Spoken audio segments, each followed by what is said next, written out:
Rico is here. About ready to begin this show. This is just the pre-show, folks. This is just the pre-show. If you were watching at 12:30, you would have experienced a false start. So we are back now, though. We are back. Ladies and gentlemen, we're back. So what had happened was during the stream, I noticed I had some issues which pretty much made that stream a fail. So I had to restart.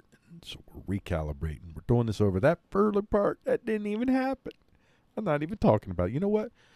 It's been 14 shows since I last freaked out, and the false start of this show is sure going to make it a lot easier for me to avoid the 15th.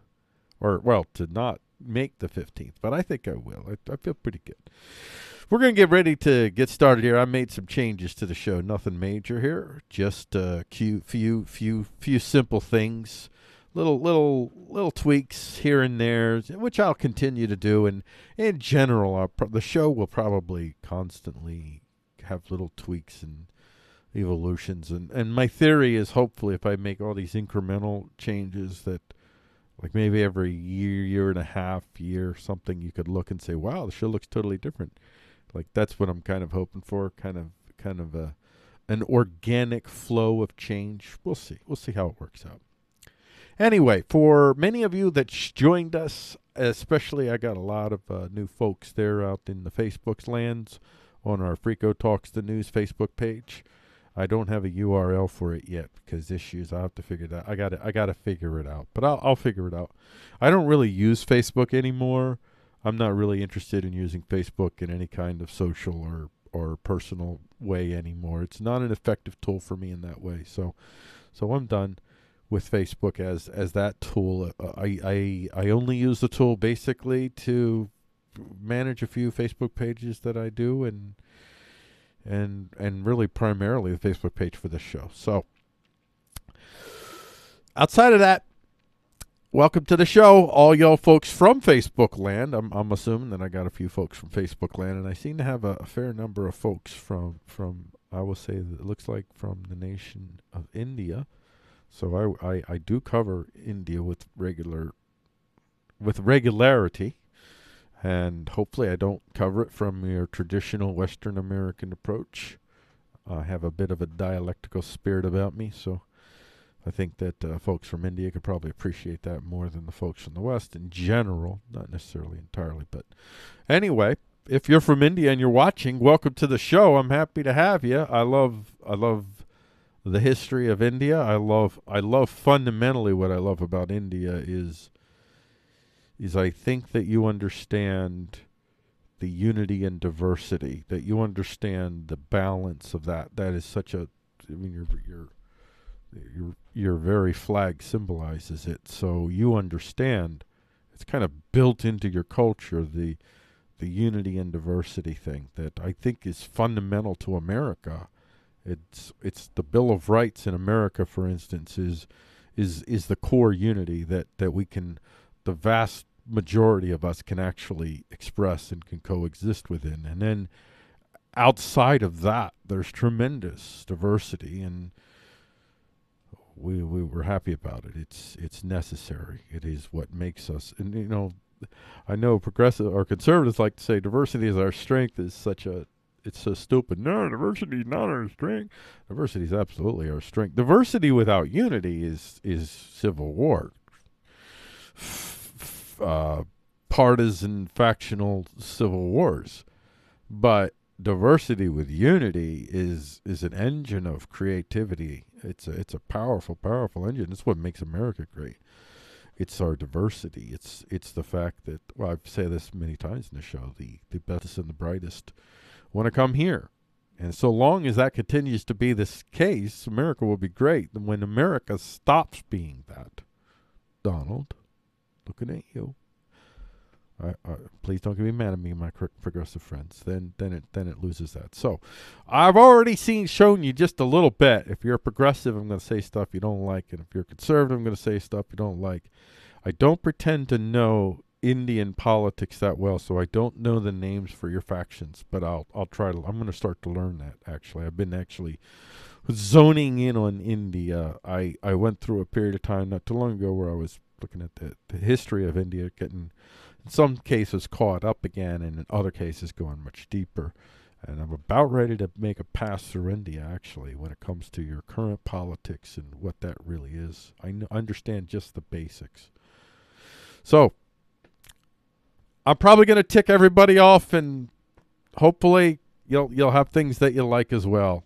With that note, let's start the way we always start for all the folks that need this. Warning, the material you're about to be exposed to is forming the minds of individuals who are limited in their capacity to understand the actual reality of power around them, just as you and everyone else alive currently are. What you're about to hear are opinions, suppositions, like gospel or scientific truths, not infallible certainties. Brace yourself for incoming opinions that could confirm or deny your preferential view of the reality of power. Brace yourself for fallible material, fallible opinions, and values reflected, but nonetheless variably firmly held. We do not apologize to anyone in FM. We do not apologize for daring to express our views and impressions of what we believe is and what we hope to see. We will keep talking so long as we are able. And now, Frico attempts to talk about the news without freaking out. That's the plan, ladies and gentlemen. I endeavor to talk about the news without freaking out. And I endeavor to do what I can to convert news to an artistic expression of sorts that makes... I want to make the poison a little bit more... well, not all of what I offer here is poison. But there's always going to be some degree of poison if you're looking at this universe right now. Make the poison a little bit less poisony, a little bit more palatable, but without being, I guess, fooled into believing that it's not actually poison. Like, I'm going to let you know, no, this really is poison. You're not paranoid. It's probably poison. But listen, you can take this down in a way that it doesn't necessarily have to contribute towards the heart attack you're going to have at the age of 63, when otherwise you might have lived into the age of 102. With that, what are we doing here? This is Frico Talks the News. And on this episode of Frico Talks the News, from Cortez to Cruz, the tone-deafness of America's factions is further exposed by Coronavilles. You can't smell Coronavilles, and that's a telltale sign. China's Phoenix Challenge open markets in nation-state culture wars. Possession and creation, the evolution of sexual exchange. The 100 million CEO cost of corporatism. A Google story. And finally, strings attached, the soft power of the new divine right of kings in America. And you can catch all the show notes at frico.com, where you can also get the latest, in this instance, the latest iChap excerpt. That's the show we do on Saturdays, where we redo our news poems, and where we just do the poems without the news. This is where you can get the excerpts, and you can get a lot of other visuals on here. And if you just want to make sure you get it sent to your email, you can sign up for the Get Frico, the Frico Talks Daily, which is delivered to your email at, well, you go to frico.com/daily, and then you sign up. And you get the news. How did we get here, ladies and gentlemen? We started here with Frico.com, not freaking out about the news for you, the people. Send out a message to all these sites. All these sites are Frico sites, by the way. They're all in collaboration of, from, for, by, to Frico. Newsalike.com, where we get the links for the glitz, the odd, the under the radar, the hard to believe news at a glance, and we send 10 of those links. We go through about 400, 500, somewhere around there. It depends. Links there. Send 10 of them to Frico.com for consideration. Then we go on over to Obamacare.tv, free market social engineering for the masses. And we go through roughly about the same number that we do of links that we are looking through and gathering in this particular hub. And then we send 10 of those on over to Frico.com. And then finally we get the PioneeringNews.com, tech, science, underground news links. And we harvest the interwebs looking for the juicies that we're tracking. And we send not 10, 12 of them stories on over to Frico.com. And then at the end, Frico.com, Frico sits down. That's me. I is Frico. I am Frico. Frico is me. And I select the 12 stories that I want to bring together to sing a song for you today through the news. And that song title today is My Priest Can Kick Your Priest's Butt for Freedom. Alternative title, My Priest Can Kiss Your Priest's Butt. That's an alternative, viable. If you write it down that way, that's fine. And this is for Monday, April 27th, 2020. And I want to remind everybody just in advance here, I'm going to start saying this for the beginning of every show.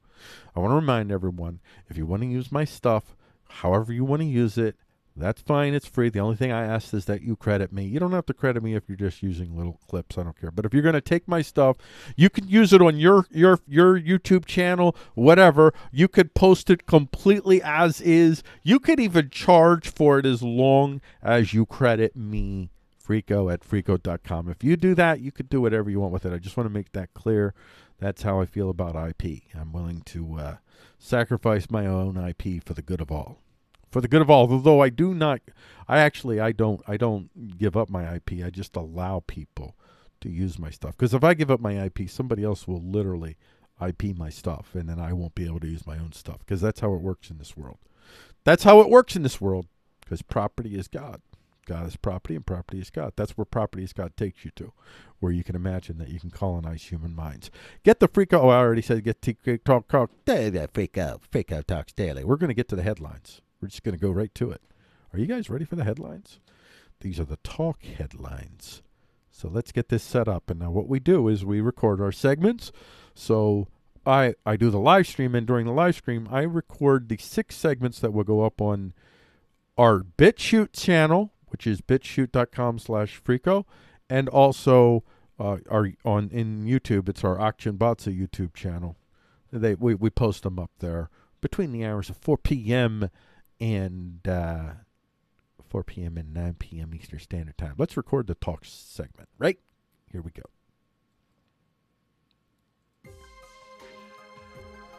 This is the talk headlines for Freako Talks the News on Monday, April 27th, 2020. I am Freako for Freako.com.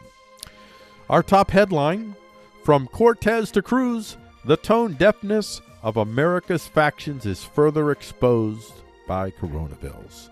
Now here's something that I don't normally do. I really wanted to share this headline. It really, I'm not going to describe to you right now how I define headlines for focuses and briefs and features and whatnots, but for various reasons, this is a headline story. However, I felt like I needed to do something I don't normally do, and that is make a little editor's note.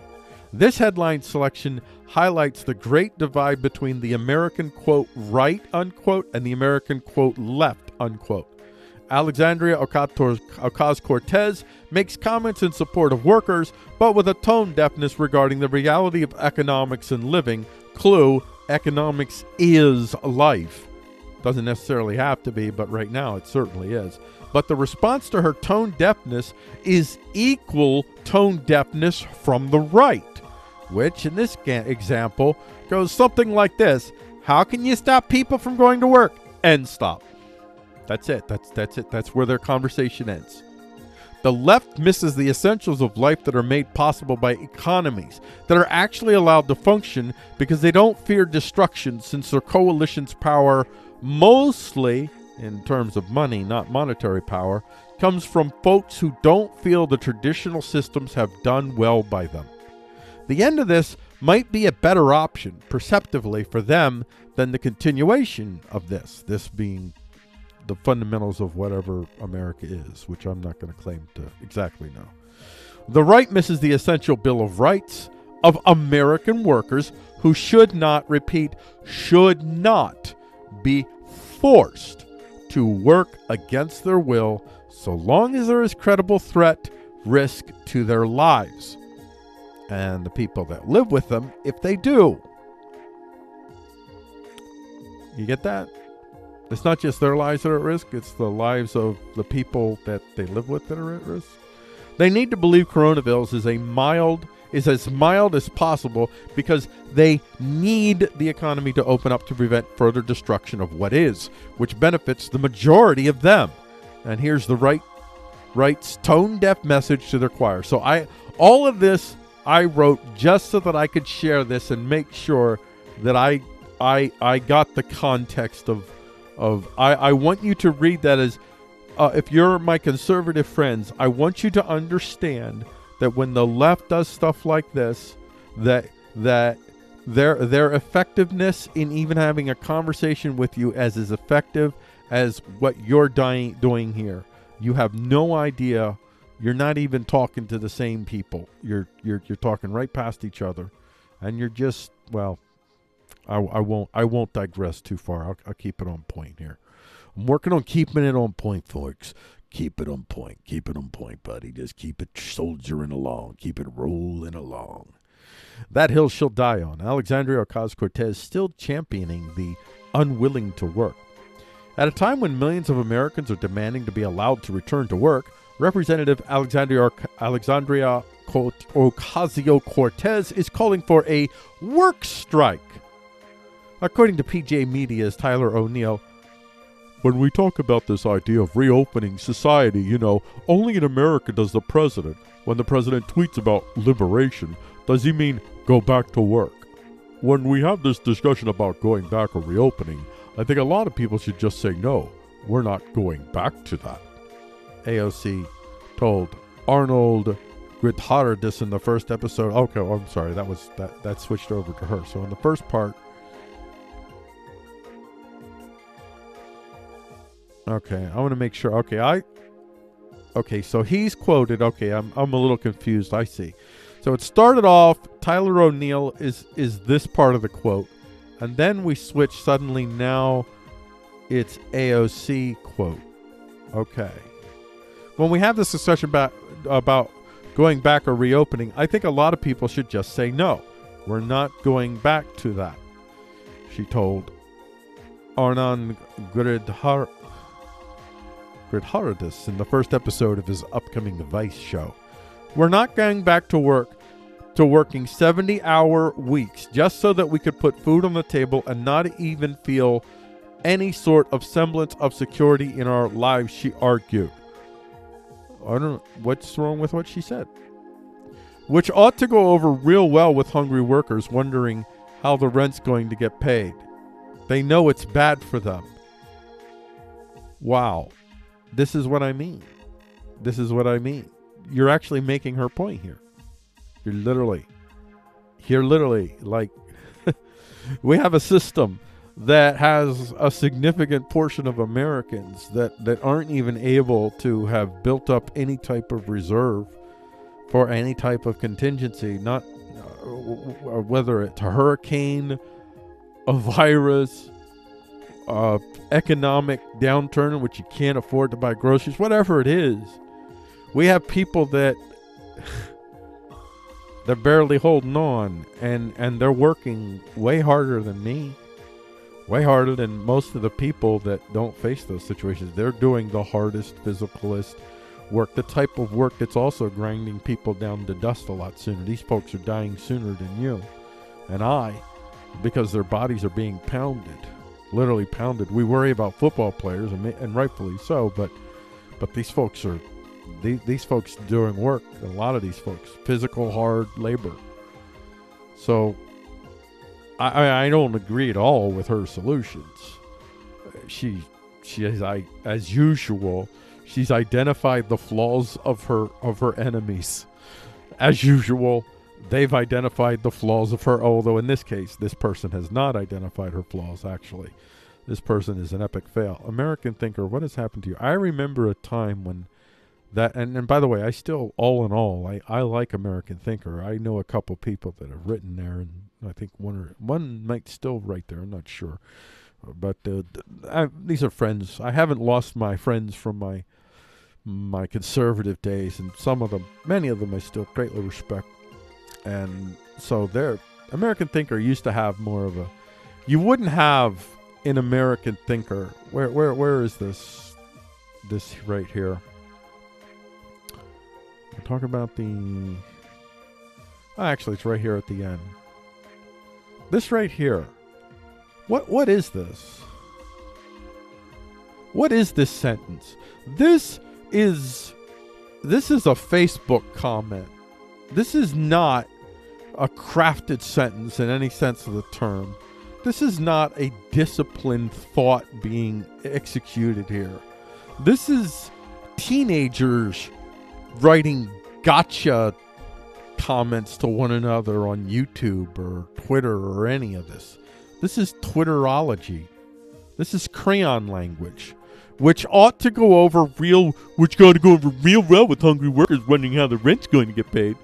You're literally making her point, though. You're showing these people, listen, what you're really saying is, listen, people, you got to eat. You got to eat, so get to work. Get to work. You got to eat, so get to work. No consideration that human beings might not want to put themselves at risk. Now, I don't believe the risk is anywhere near what, at this point, and I'm very flexible on this. I could change tomorrow.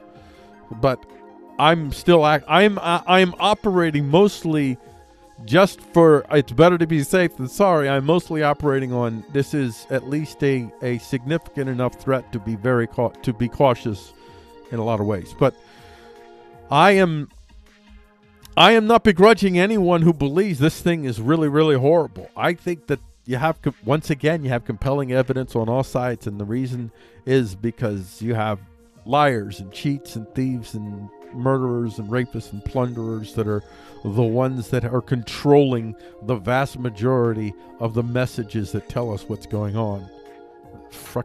Sorry, I did not quite say the F. I said freckin', so I'm not counting it. We're still capable of getting, but I was close. I was heading towards a catastrophe, and this is just such a badly just a.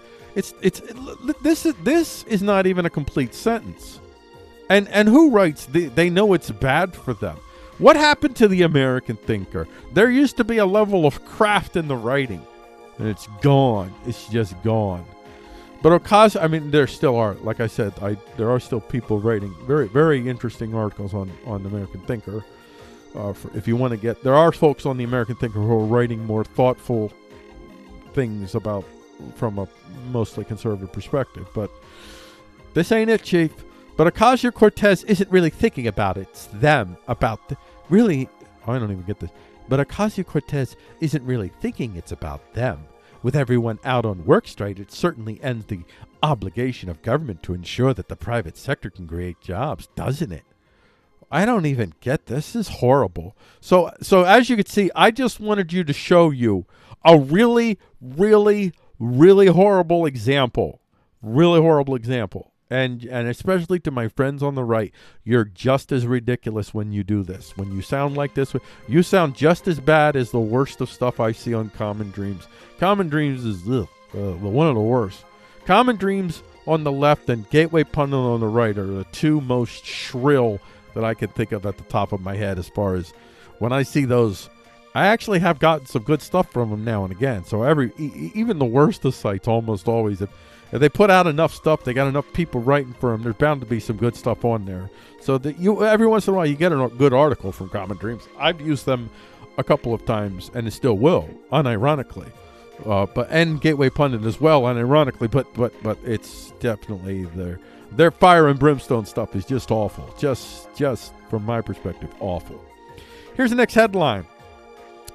Augmenting medicinal strategies with machines through Identiv.ai. And here's an excerpt from Text Explorist.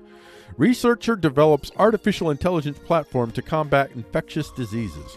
To avoid the drawbacks of traditional drug combination therapy development, Professor Ho and his team, together with collaborators from Shanghai Jiaotong University, harnessed the processing power of AI. The research team carefully selected 12 drugs which are viable candidates for treating an infection in lung cells caused by the vesicular stomatitis virus. They then used Identiv.ai to markedly reduce the number of experiments needed to integrate the full range of combinations and optimal dosages of these 12 drugs. So basically, it's your cocktail maker. Using Identif.ai, we took 3 days to identify multiple optimal drug regimens out of billions of possible combinations that reduce the VSV infection to 1.5% with no apparent adverse impact. This speed and accuracy in discovering new drug combination therapies is completely unprecedented, says Professor Hall. Importantly, the team saw that when the top-ranked drug combination was optimally dosed, it was 7 times more effective compared to suboptimal doses. This shows the critical importance of ideal drug and dose identification. Yes, if you've watched a number of shows, you're going to hear something that you've already heard, and I always feel obliged to repeat, especially, I guess, if and when my audience builds up, I may not do this as much. But right now, almost anyone that sees this is this is the first thing they've seen. So just in case, I want to make sure that I keep repeating my mantra, which is, I'm not afraid of the tools for the most part. I'm afraid of very few tools. I'm much more afraid of the users. Not necessarily the users themselves, but the dynamic of the power relations between me and the users of the tools. That is the critical thing. It's not even if they seem like good people and they got good morals and they have the absolute power to end my life. I feel just as bad about them having that power over me as I do bad people. I'll feel less safe with the bad people, but I will feel just as compelled to. Well, maybe, you know what? Never mind. I feel less compelled. I would feel very compelled to end that situation, to not have a situation in which small numbers of people could literally just flick a switch and end my life. I wouldn't want that. I'm not against that tool per se, to have the power to end someone's life with flicking a switch, but maybe only if everyone had it. And if everyone had it, there would be kind of a, oh, you're going to use that? No, I ain't going to use that. You ain't gonna, oh, you ain't going to, no, you ain't going to. Especially if you can only do it to one person, and then instantly everybody knows who did it and who you killed. And then you know, you're going to be fried. Like, everybody will instantly. I mean, dude, that's some kind of nuclear deterrence, if you ask me. So, and more than the user, well, within the dynamic of the user also, in this instance, the user that I don't fear is, again, like with being able to have everybody with the switch. If everybody has Identif.ai, if this is open source, and everybody can build their own instead of all of it being controlled by a certain small number of individuals that own the rights to this thing. Yeah, that's what we want to avoid. We don't want to have mass systems controlling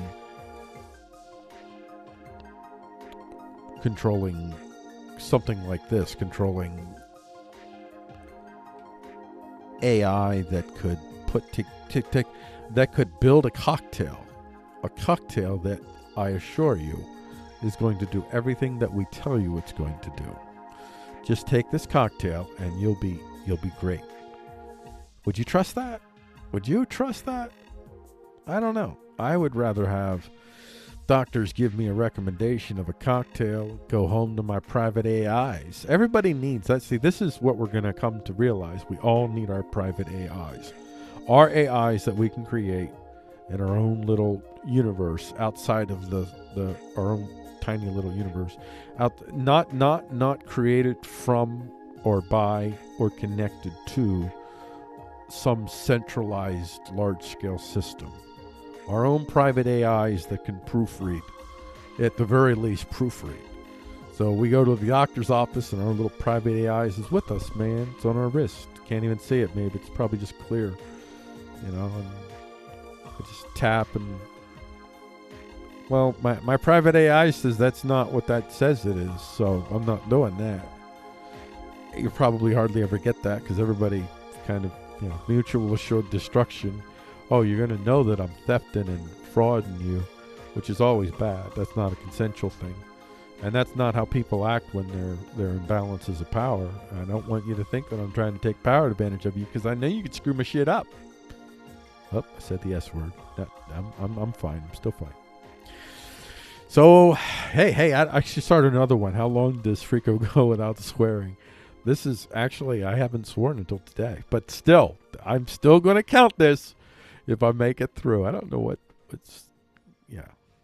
Anyway, I think that's all I'm going to say on that. I just want to make sure that I repeat that. I'm going to repeat that a lot. I just want to drive that home. This whole idea of the necessity, the urge of having our own private AIs that we build, and we deep learn, and we have the power to have access to the basic source code that allows us to create our AIs in the images that we want them to be, the functions we want them to be, and we choose how and when they communicate with the universe, be it us or anybody else. Like that's what we want. We want sovereignty over our artificial intelligence. We don't want it centrally controlled. Everybody deserves intelligence augmentation. Every single one of us, from the poorest to the richest. All of us deserve. We deserve, if we can have an equal plane in intelligence augmentation, that in and of itself is going to be a significant game changer. Safety versus privacy not debated by cops celebrating total surveillance control of U.S. city. Yay! Wash it! Yay! Of course, it's complicated. It's complicated, to borrow a phrase from Tim Pool. It's complicated.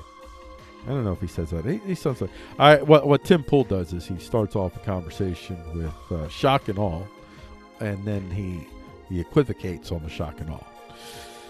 I won't get into that. Someday I'm going to do a show just on the phenomenon that is Tim Pool and the zeitgeist that he represents in, I'm going to say, in communications in general. Communications as it's been altered by both tech and the artificial human constraints on tech.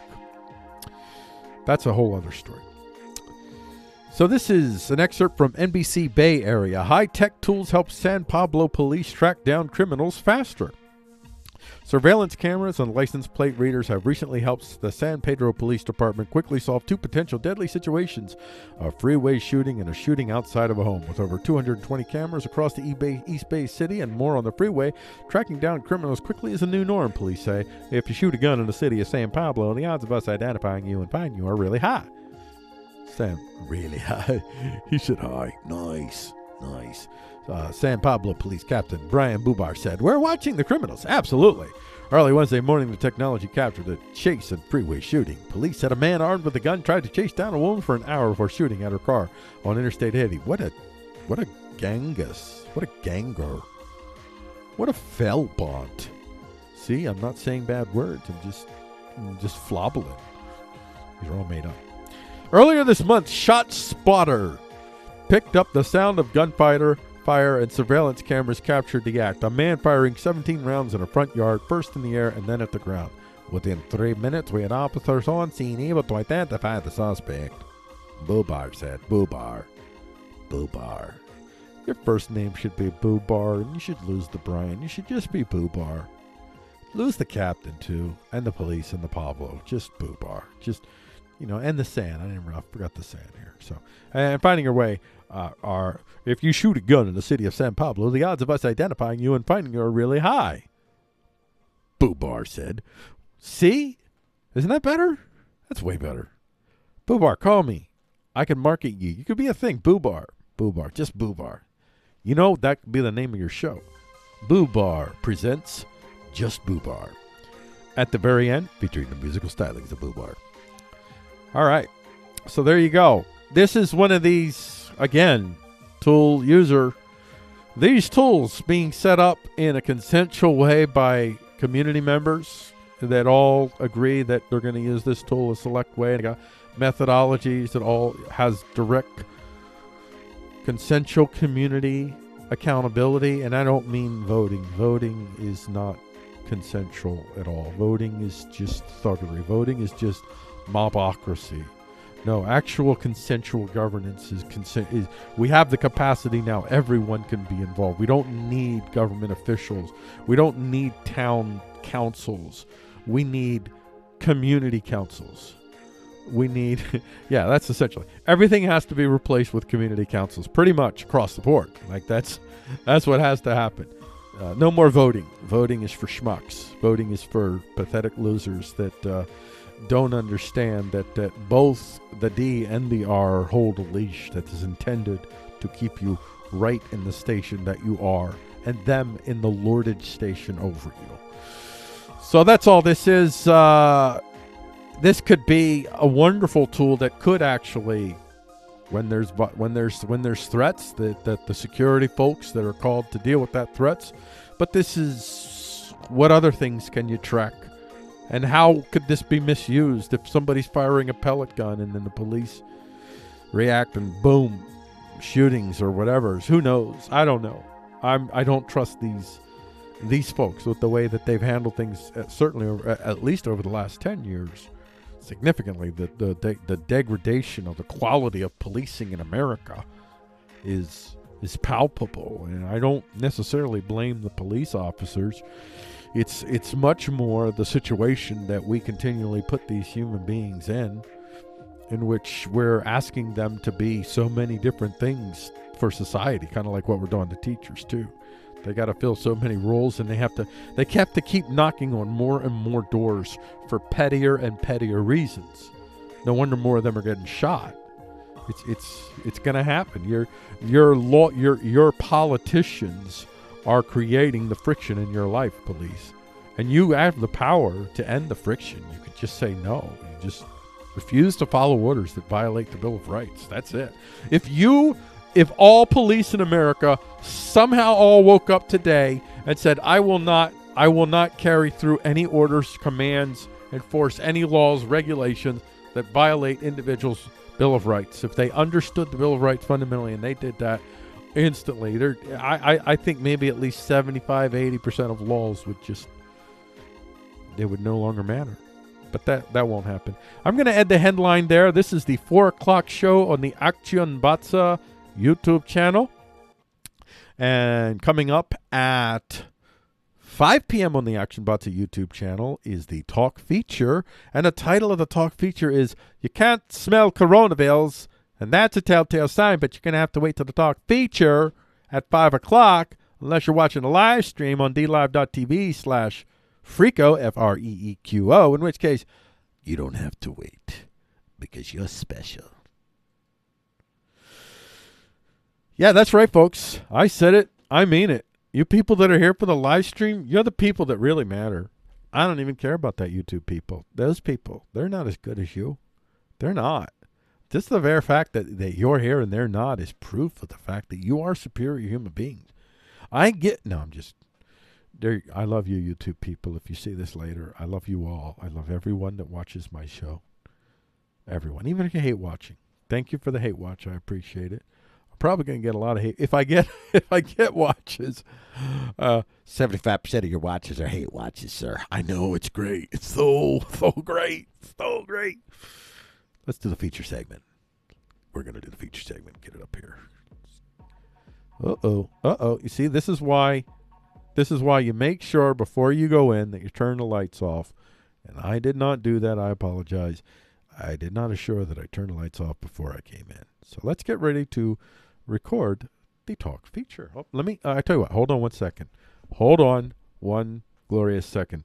Oh, I just realized I don't have my Hello Kitty cups down here. That's the official cup of the Freako Talks the News show, and I don't have it here.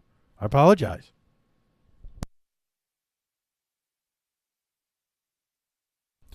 I will correct that error tomorrow.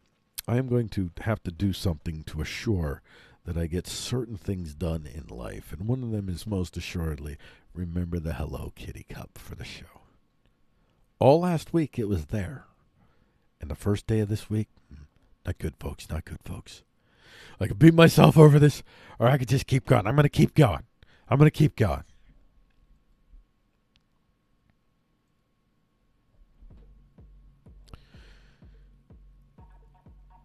This is the talk feature for Freako Talks the News on Monday, April 27th, 2020. My name is Freako, and I'm with Freako.com. And our talk feature today, It's probably going to be a short one. It's called You Can't Smell Coronavilles, and that's a telltale sign. This is, I've actually been thinking about what I'm going to do with the features, because some of these features are going to be very short. Very short indeed, but maybe, maybe I'll find something about this that I blather on for 50 minutes. You never know. You never know. Most of the time, a story such as this is usually placed in my headlines category. Exactly. Now you understand a little bit about my headlines category. As generally, there's not a lot of commentary to offer in a story like this, but in this, at least as I say it, selectively, subjectively. But in this case, I made an exception because the news, I believe, could be essential to a lot of potential readers and listeners of Freako.com and Freako Talks the News. I think this is a feature story. Yeah, I really struggled with doing it. Put it in a feature story. I'm going to. I did. I sold out and I did it. A UK expert, and she's not the first person to suggest this, has stated that the number one telltale sign of Coronavirus is losing the sense of smell. Not headaches, not shortness of breath, not diarrhea, but loss of smell. It is also one of the most distinct differences between Coronavirus and many of the typical virus flus we see today. So, if you have flu-like symptoms but have not lost your sense of smell, you most highly likely do not have the coronavirus. But if the only symptom you have is a loss of smell, well, that is turning out to be a far more consistently accurate predictor of diagnosis than the other symptoms we hear so often connected to coronavirus, including difficulty breathing, by the way. It's more prevalent than that, especially early on when you're figuring out whether you've got the coronavirus or not. Here's an excerpt from Mirror UK. Loss of smell is a more reliable sign of coronavirus than fever or cough, doctors say. One of the UK's leading experts claims sudden loss of smell could be a more reliable sign of coronavirus. I don't want to say coronavirus. By the way, I'm not afraid to say coronavirus because of the YouTubes. I don't care. I don't participate in that. YouTube is what it is for me. I put videos up there, but I know I'm saying a lot of things in languages and words and phrases and topics that you're not supposed to say. Like when you do news stories, people literally won't even say the word rape because the YouTube algorithms are so moronic that they will penalize. Now, they're not doing this to the news outlets, by the way. They're creating an imbalance of power between the haves and the have-nots. They are showing themselves to be just a massive corpo state in allegiance with other corpo states. It's not good. It's not good. But I digress. Let's get back to the point here. Let's get back, because this is about a health thing that's kind of important, I think, for everybody. This could be one of the things that you really want to pay a lot of attention to. So Professor Claire Hopkins is president of the British Rhinological Society, which means rhinoceros I believe that's Scandinavian, and a leading ear, nose, and throat consultant surgeon. I was kidding. Everybody, don't comment down below. She is leading the charge to get loss of sense and smell, anosmia. Whoa. Anosmia. Wow. I will remember that. And you know, it's easy. Anosmia.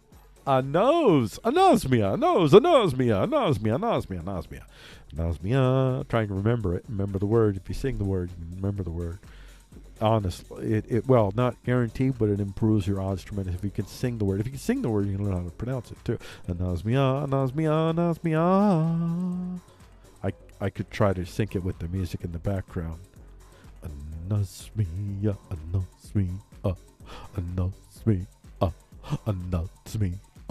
There you go. Anyway, she is leading the charge to get loss of smell recognized by the World Health Organization and Public Health England as a Coronavirus symptoms. Professor Hopkins said 1 in 6 patients will lose their sense of smell as an isolated symptom, really without getting any other associated symptoms. 1 in 4 will get it along with other symptoms right at the beginning of infection.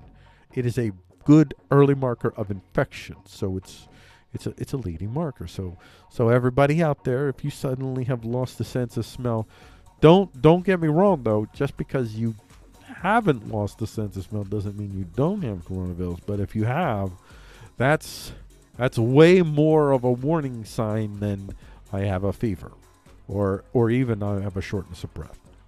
So there you go. That's it. That's a short feature. I guess every once in a while I'm going to have to do this. This is going to be the reality. Sometimes a feature which really has headline types opportunities as far as talking about it. Actually, some of my headlines get a lot more into them. So, yeah, it is what it is. As a matter of fact, this isn't even a headline, actually. It's not even at that level. This is more accurate to call this more like a brief, except I think it's pretty significant, so that's why I shared it. So this is the 5 o'clock show on Frico Talks the News, and the segment that we air on the Action Batsa YouTube channel. Coming up at 6 o'clock, we're going to get to the talk focus, and the top talk focus is China's Phoenix challenges open markets in nation-state culture wars. That's what we have to look forward to on the other side at 5 o'clock or 6 o'clock. You're going to have to wait till then if you're watching on the YouTubes.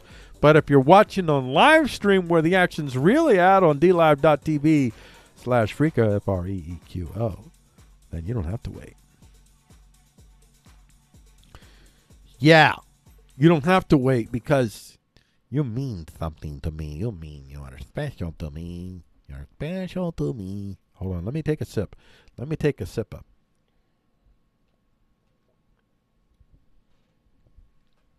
It's just water, folks. It's just water. I stopped drinking straight grain alcohol at least 10 minutes ago. I'm kidding. Kidding. It's straight grain alcohol, of course. No, I'm kidding. It's water. People are terrible. People are terrible.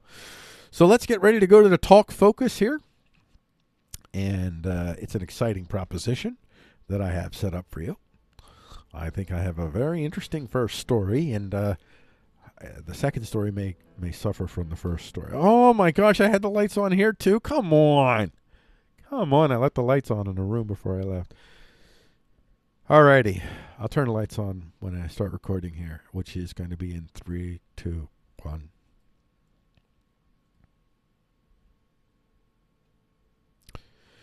This is the talk focus for Frico Talks the News on Monday, April 27th, 2020. My name is Frico. I am with Frico.com. And this is our top talk focus.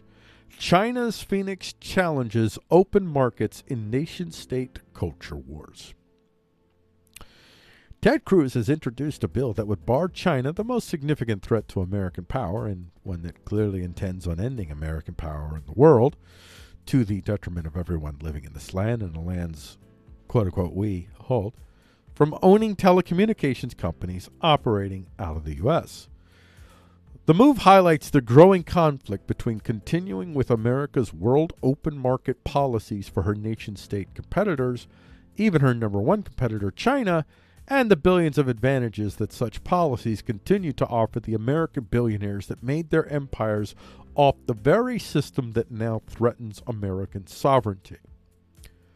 Balancing out the rising rage of the poors who are seeing increasingly how, quote, we, unquote, continue to lose in this global open market exchange, which is decidedly one-sided in the degree to which American markets are open to Chinese communist leaders versus the openness of Chinese markets to anyone that doesn't bend the knee to that same party that regularly rounds up Christians and Muslims to enslave, murder, and organ harvest. With the absolute necessity of current powers in America in holding on to this huge CCP-controlled market if they hope to hold on to their own preservation of power and competitive advantage over the rest of Americans. It could become increasingly difficult and, if not impossible, to pull off as more Americans start to associate their diminishment in the quality of life with the increased wealth and power of these same American Chinese operatives. Some proof of this is in the recently adopted narrative by the left to begin accusing Trump and the GOP of colluding with China, knowing full well the scrutiny of Democrat power is exposing more and more the deep, profound ties between the wealthy of the left and China. Not that the left is incorrect in some of these accusations against the right, The Dem power base benefited far more from selling out American power, technology, and influence to the Muslim and LGBT killing patriarchal CCP. Let's remind ourselves of that. So they kill Muslims, they kill LGBTQs, and they are highly patrician and patriarchal. The CCP, then the GOP power base has, but the GOP power base has plenty of CC blood on their hands, and they know it. That's why they don't so aggressively go after the Dems, because they've been getting their little slices too. And they know the bell is ringing to indicate it's time to pay the piper. And the piper is collecting from both sides. Now, hopefully, the Dems attempt to hide their own CCP blood by using the full force of their military machine, their media corps, their cultural thought leaders, and corpo states to demonize their political opponents using accusations they are even more guilty of, will not prevent people from seeing the full scope of the total sellout of all non-citadelians, non-vassal Americans, which has happened in a bipartisan manner, even if the Dems benefited more. The difference between the two is hardly, in this writer's opinion, significant enough to select one or the other to protect Americans against the U.S. Corpo-CCP alliance that has polluted and perverted this land with fascism from the left and the right. It's not the only influencer in regards to that, but it's maybe one of the most significant. It's probably the most significant foreign influencers, but plenty of governments do trade in American influence with American billionaires. It's not just the Chinese that have been openly welcomed into our colleges and universities to set up their Confucian institutions, where they use those as bases of operation to literally reach American college kids with whatever vehicle of power American has available to it at the time that the Chinese favor, which is one. There's no conspiracy that China is behind the SJW radicalization of America, but China is a major factor in that. A very, very, very major factor. Not because they're SJWs and they really want equality, just because it's a convenient vehicle of power for them to be able to dismantle some of the most, I guess, nation-sustaining elements of American society. And it's the diversity is one of our greatest strengths. SJWism, it has as its narrative that America is the worst place in the world for diversity, even though it's absolutely the best place, and it's done far better, at least within its own lands. Now, what it's done to other lands, that's another matter. It's raped, pillaged, and plundered everywhere it could, like any other nation state that has the power to do so. But within its lands, for all of its hideousness, and all nation states have the hideousness, almost all of them, unless they've newly been created, it is absolutely, where it is right now, the reality of power is absolutely the best place for diversity to have a chance to actually accomplish itself. And it's because of our history, our schizophrenic history, which is equally diversity championing as it is diversity killing it. They walk one and one. It's a nation of three-fifths of a person that begins it at the same hand. It gives you the Bill of Rights, which establishes the legitimacy of government based upon its willingness to voluntarily, you could argue voluntarily restrain its power. That's a radical, highly poors advantaged type of starting point when it comes to government's legitimization of self. SJWism and even conservatism in general, they want to take it away from that and make it based on very particular, narrowly defined moral constructs, whether it's the Christian conservative moral ideology or the SJW moral ideology.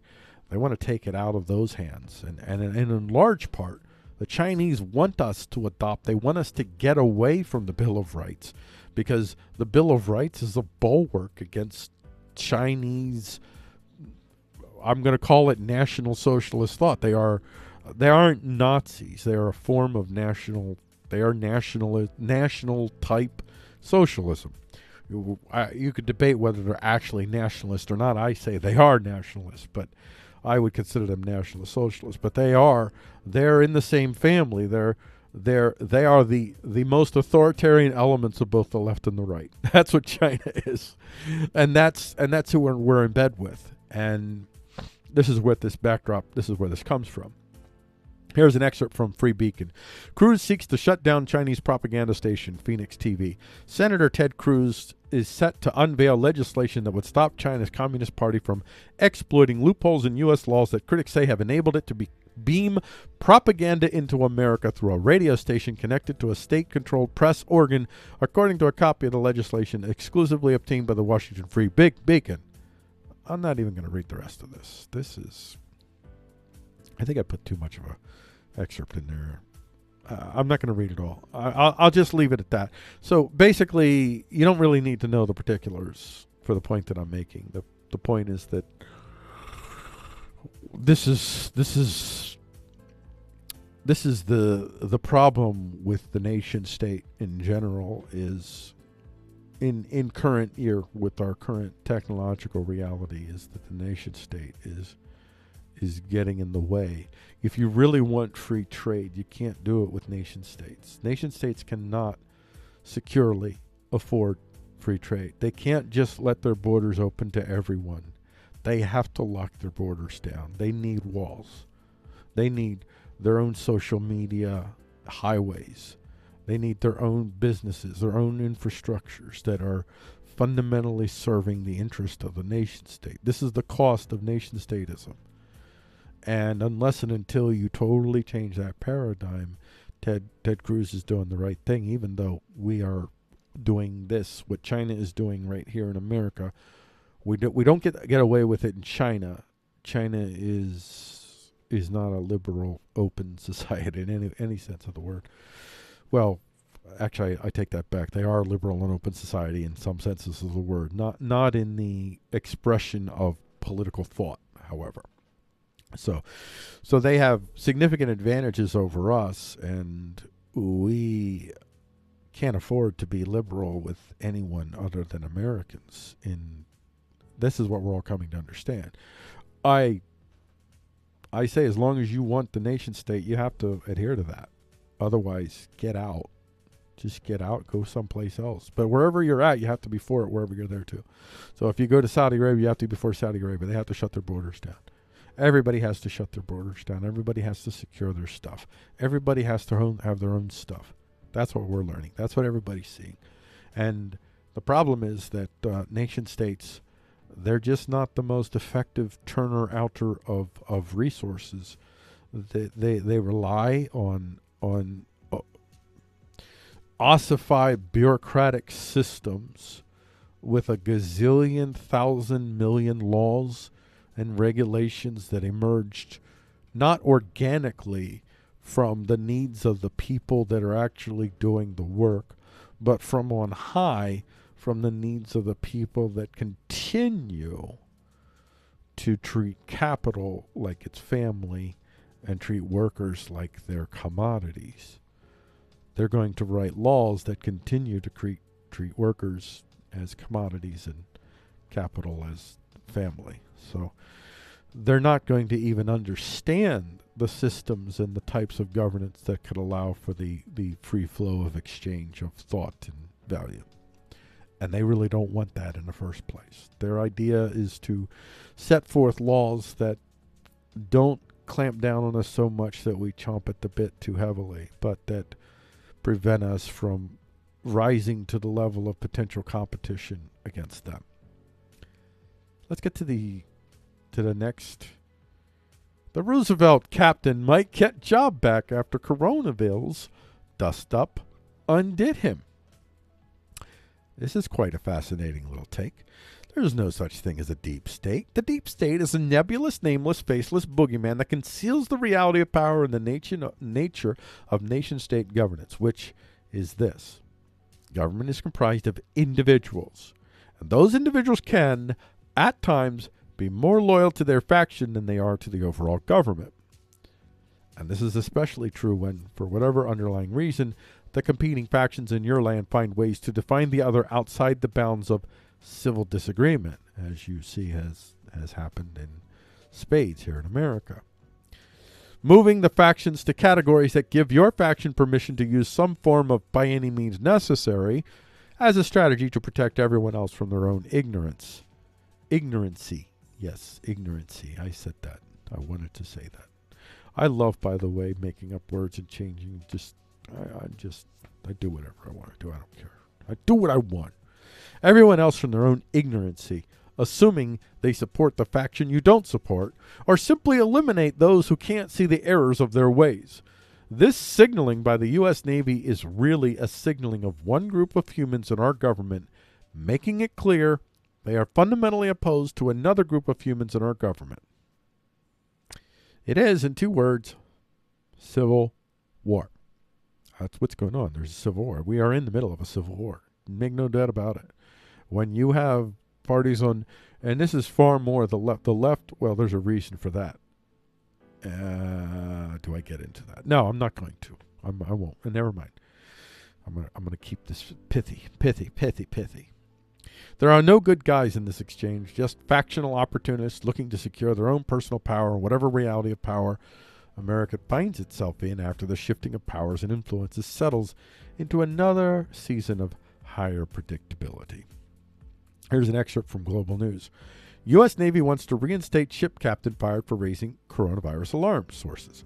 In an extraordinary reversal, the U.S. Navy has recommended reinstating the fired captain of Coronavilles hit aircraft carrier Theodore Roosevelt, whose crew hailed him as their hero for risking his job to safeguard their lives, officials said on Friday.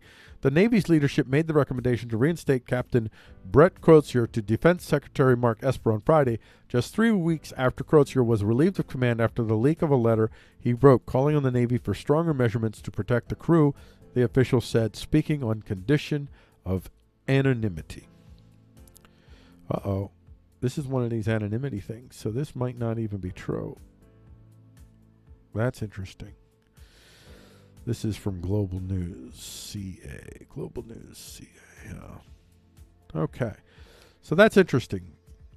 This could be propaganda from Global News. It could be a reflection of a reality. It could be folks, or it could be a faction.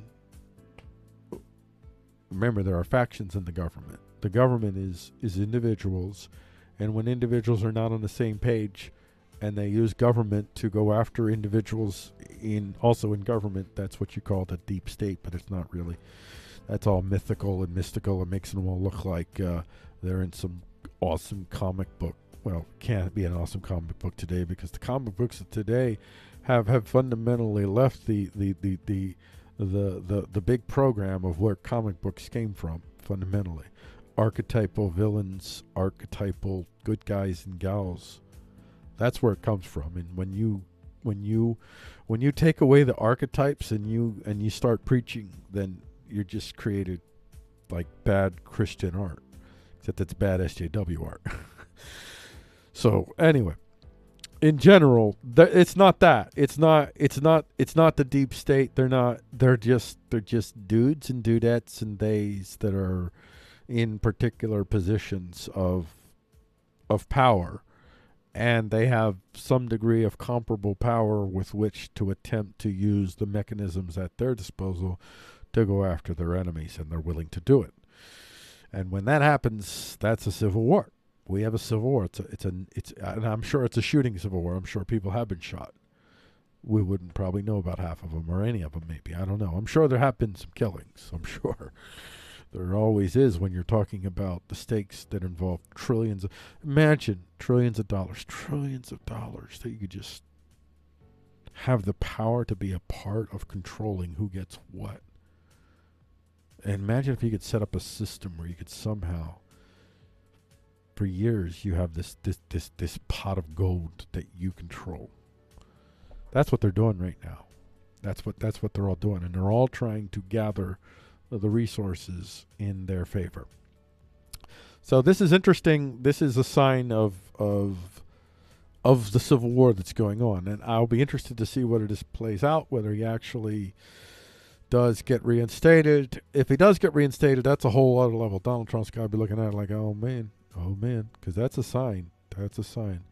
The military itself is divided. That's what that means. Not good. Not a good thing. So this has been your focus stories for Frico Talks the News. This is your 6 o'clock show. This is a halfway point for the show.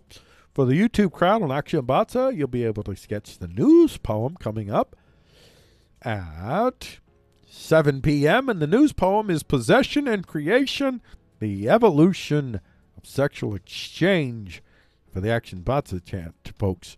If you're for the D Live folks, ones watching the live stream, you'll be able to see that on the other side of the break, which we're just about ready to take after I get done recording this segment, which I'm not done with. And I turn off the music. All right, that's the first half of the show. And we did start a little bit late. Sorry about that, because I had the false start. I actually started early. I started at 12. We were doing fine for the first 2-3 minutes, and then had an issue. I thought, I'm just going to start the whole thing all over again, and I did. So I'll see you on the other side. Take a little bit of break here. Oh, let's get ready for the, I got this little buddy right here. So let's get ready to go on break. I'm going to go and do my innie-outies as far as liquidations is concerned, and I will be back momentarily, folks.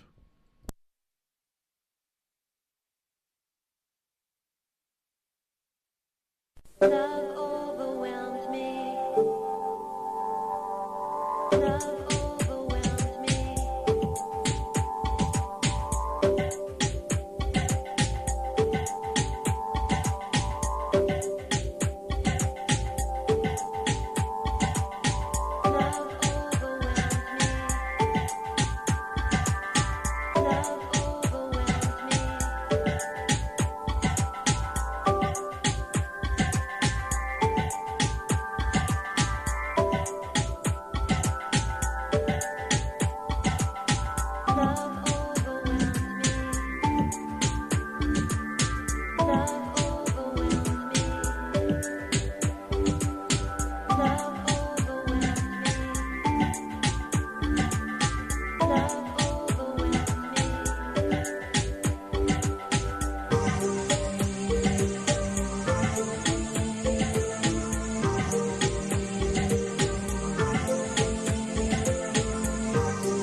me.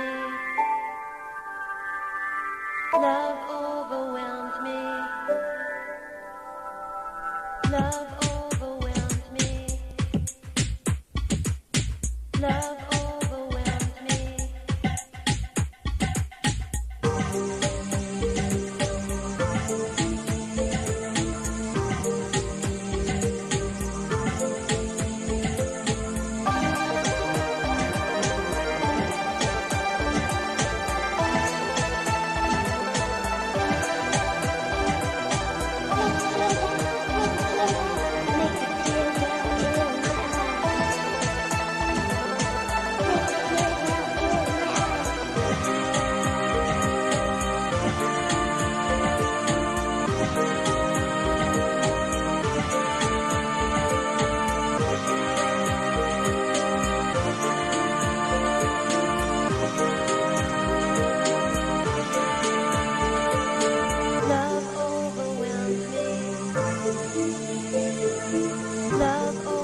Welcome back, ladies and gentlemen.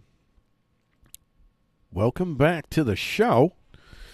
Frigo Talks the News. I took my little break there, so I feel a little bit better.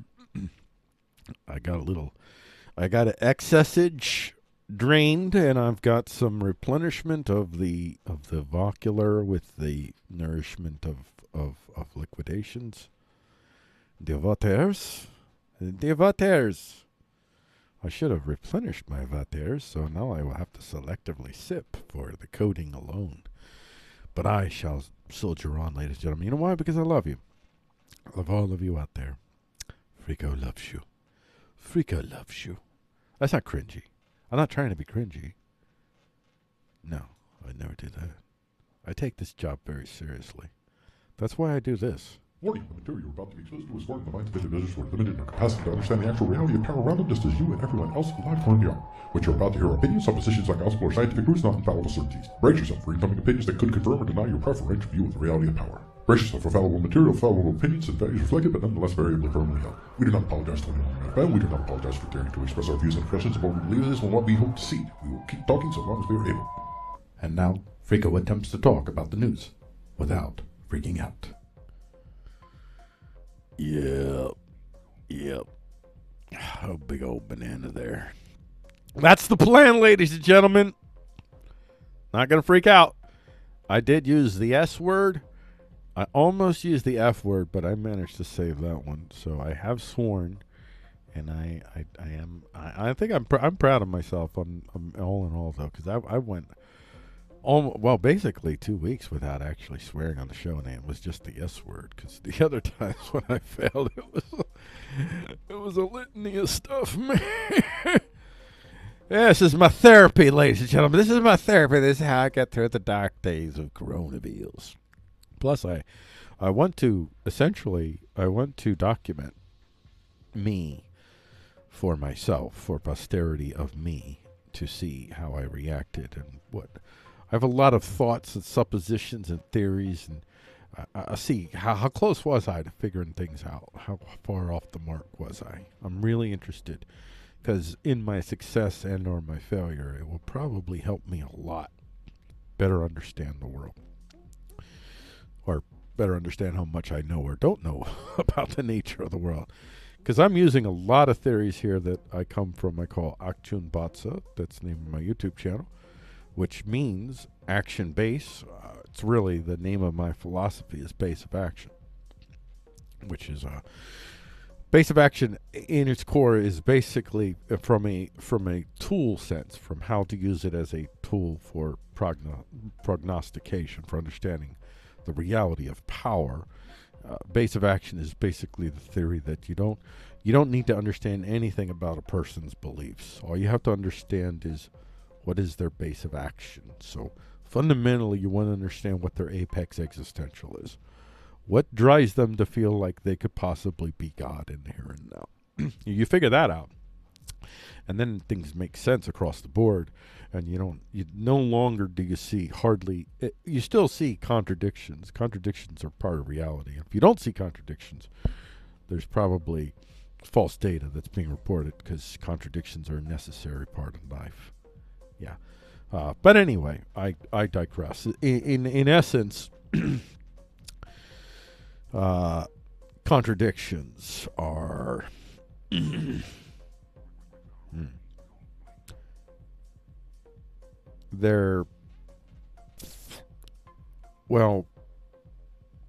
they disappear in large part when you see how the beliefs, the systems, the actions that the individuals regularly participate in, regularly believe in. If you see how, if reality were as they say it was, as they want it to be, how their particular God story would be lived out, whether it's their personal, direct God story or their vicarious God story. And most always it's vicarious, with just some select personal, usually at the local level, within the family unit, for instance. So that's how I look at the world, and that's how I've been trying to understand the world, even as I talk to you through these stories. So as we go along, I guess I'm going to find out Whether my theories have any, because these theories are new for me. And now I say I've developed them. That doesn't mean that I'm developing any new ideas whatsoever. I have read a lot of philosophy. I'm not a scholar. I can't Bible verse you on anything, not even the Bible. Although I've read the Bible and I know it very well. I know the Bible better than I know philosophy. But I don't know chapter verse for Bibles on the main. But I can generally tell you what a book is about and generally where you can find stuff. I'm pretty decent at that. Generally, you can trick me up. You can trick me. You can get me. So at any rate, I think that I think I'm just gonna get to the show. Just gonna get to the show here as we think about. Where are we at? All right, we're doing the news poem next. That's right, the news poem. So, going to do the news poem, and then after the news poem, we got more stories lined up for you here. So let's turn this light off here before we leave the room. Here we go. Turn the light off. Get set up. Oh, I left the light on here. Oh man, I didn't want to play that yet. That sucks. That sucks. I give and I give and I give. And yet this is the result. All right, so get our news poem set up here. So about ready to record here. And we're going to record in 3, 2, 1. This is the news poem for Frico Talks the News on Monday, April 27th, 2020. My name is Frico with Frico.com. So this is our new news poem music for a little while. See how long I decide to use this. So this is some jazzy little copyright-free thing that I played with. That's our backdrop. Our news poem today is titled Possession and Creation, the Evolution of Sexual Exchange.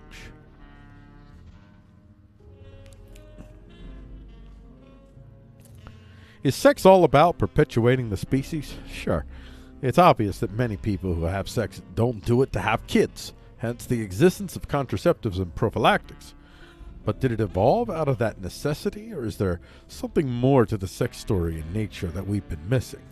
One evolutionary researcher, Caitlin McDonough, is sharing an assumption about sex evolution that existed long ago, but is just now being reconsidered.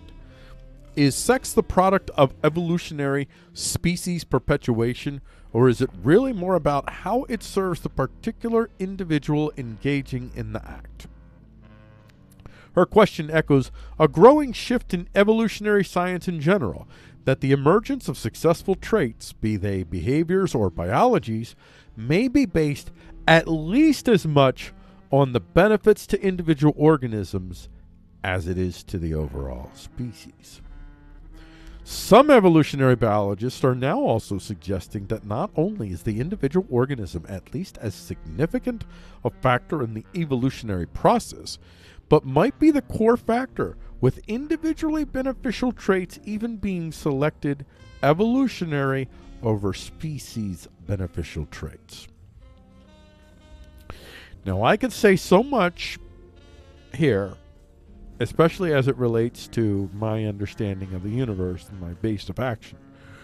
I have long felt that and understood that sex was not fundamentally about procreation. I have also long felt that human beings are fundamentally not evolved for the purpose of procreating the species. But it's only been recently that I've seen things from folks that suggest, well, they're actually finding stuff. So before, it was just a weird, stupid supposition that didn't really matter much, didn't have much anything to it other than Frico's thoughts. But now I'm seeing things like this.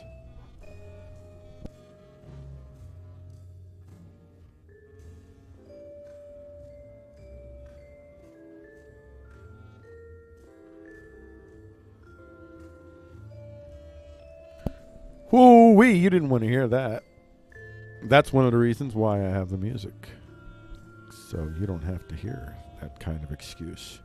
So, news first, poem follows. Here's an excerpt from Quanta magazine via Real Clear Politics. Why sex? Biologists find new explanations. In 1932, the geneticist Hermann Mueller, whose work on radiation-induced mutations would eventually garner a Nobel Prize, believed he had the answer. Genetics has finally solved the age-old problem of the reason for the existence of sexuality and sex, he boasted in the American Naturalist. He went on to explain sexuality through recombination is a means for making the fullest use of the possibilities of gene mutations. In other words, the purpose of sex is simple. It increases genetic diversity in the pool of offspring. That diversity could then raise the fitness of future generations by making them stronger, faster, more resistant to parasites or otherwise more adaptable traits. The focus of sexual selection and sexual hypothesis tend to really focus on the future generations, says Caitlin McDonough, who studied the evolution of reproductive systems at Syracuse University. Orangemen used to be a big rivalry with my team, Penn State. Now, not so much. Sorry, Orangemen. McDonough's work on the evolution of sexual behaviors has found evidence that theories centering exclusively on ideas about what's good for offspring on the species as a whole are incomplete. Research has often overlooked the potential for direct benefits to the individual from having sex, they said. McDonough and other researchers are now re-examining how sex and its associated cellular and physiological processes affect individuals. Their results suggest that the reason biologists have struggled to find a truly unifying explanation for sex is that there isn't one.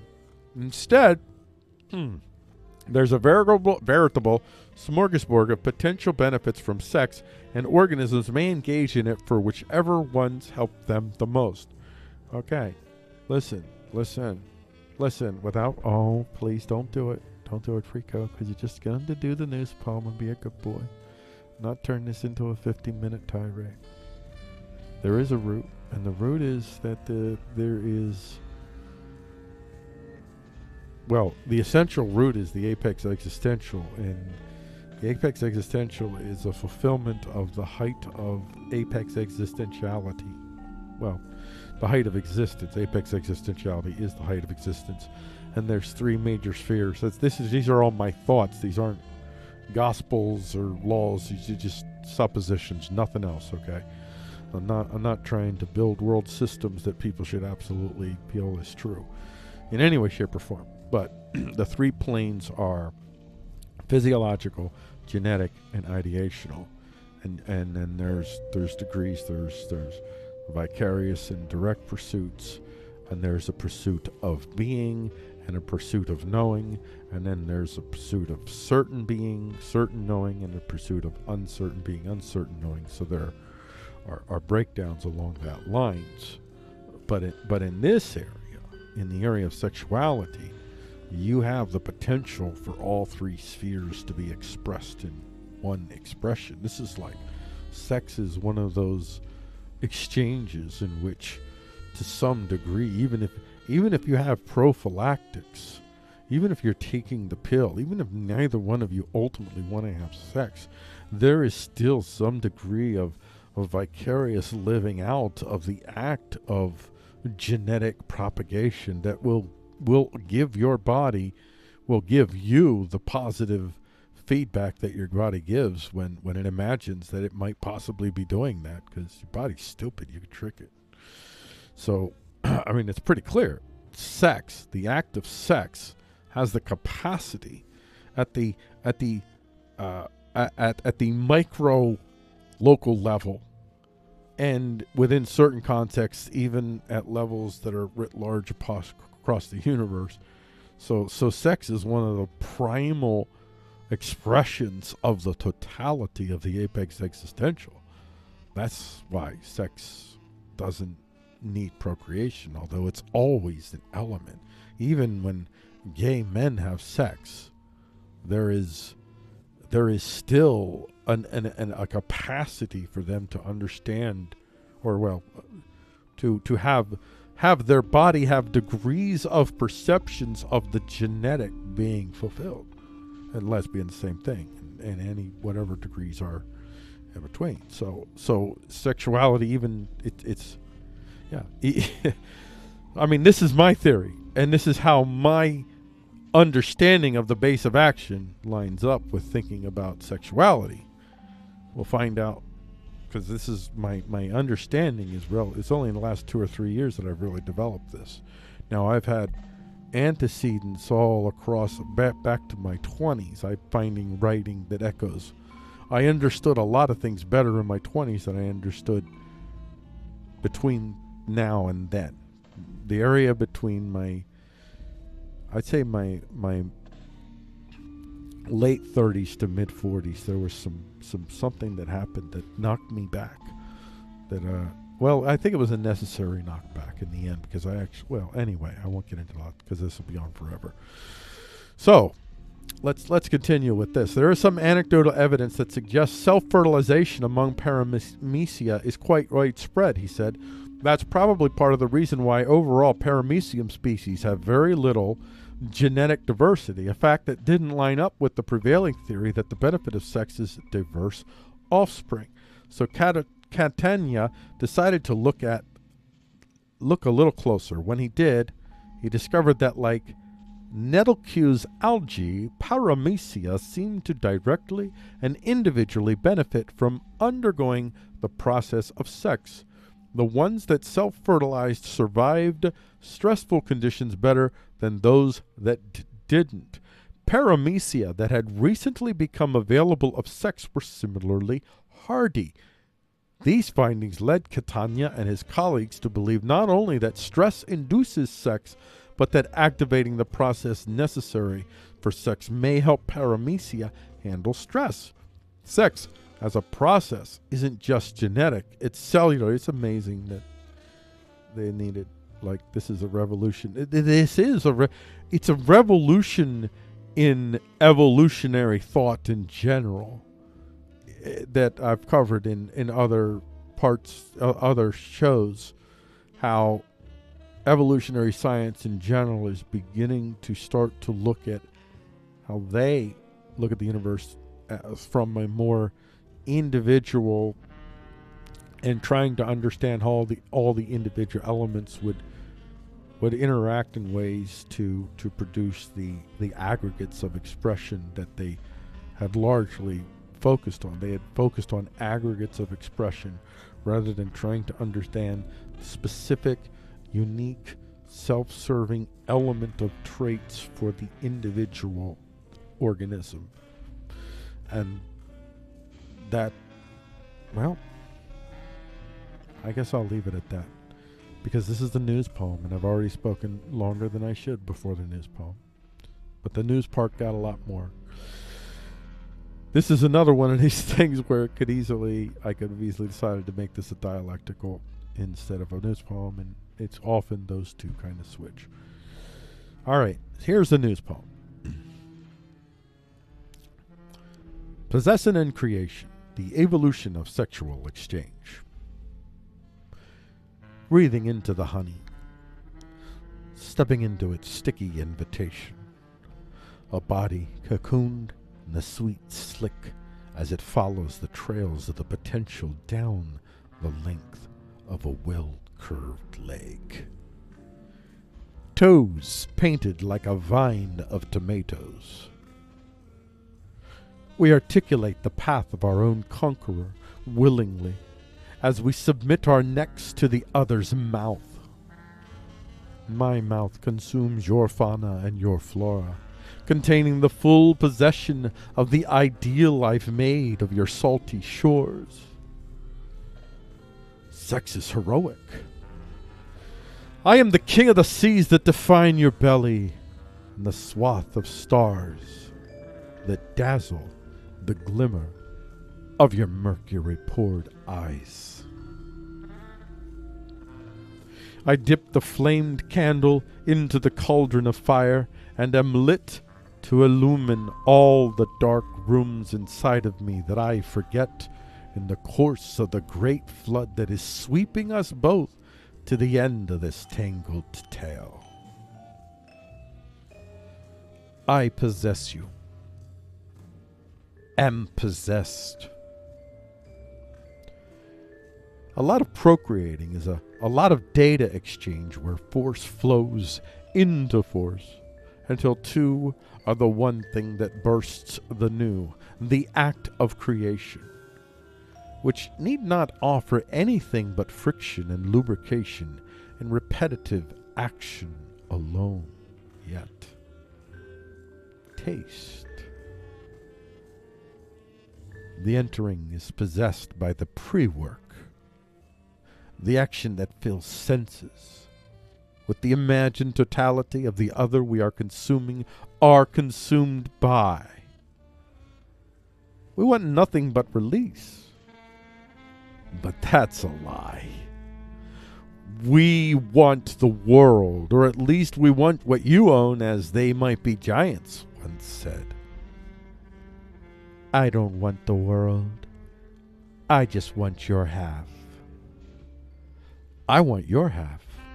I want. The house of Saad was built on armies of doctors that kept Ibn al-Saad in the sexual flow, come what may, even if mothers were missing their physicians as a result. Sex. The exposed. The honey that fuels the machine we've designed to assure.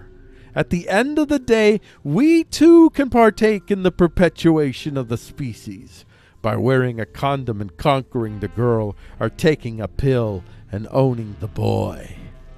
I want you. I want you. I want you. And not to have my baby, but to own my soul. Only to have it returned to me after I've consumed you. My soul and all.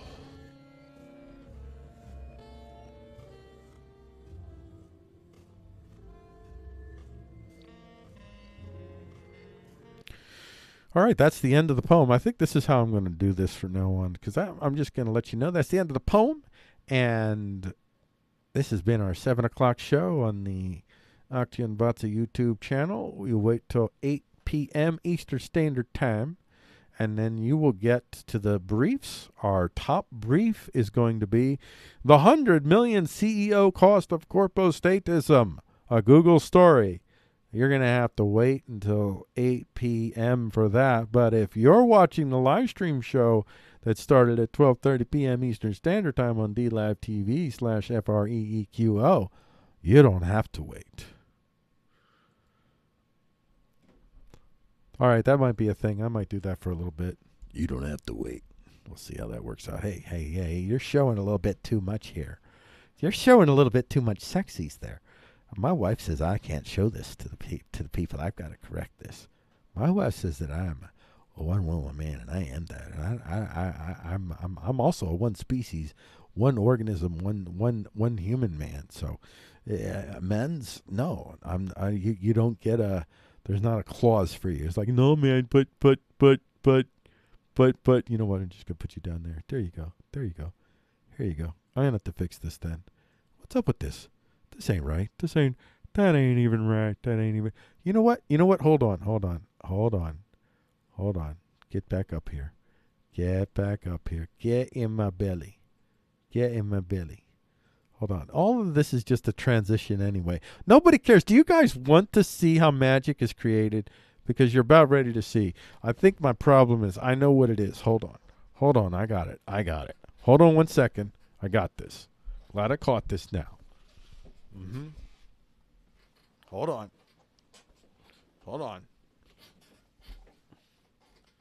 I have a very particular quarter. All right, that didn't work. All righty then, never mind. You know what, ladies and gentlemen? You get to see my belly. How you doing?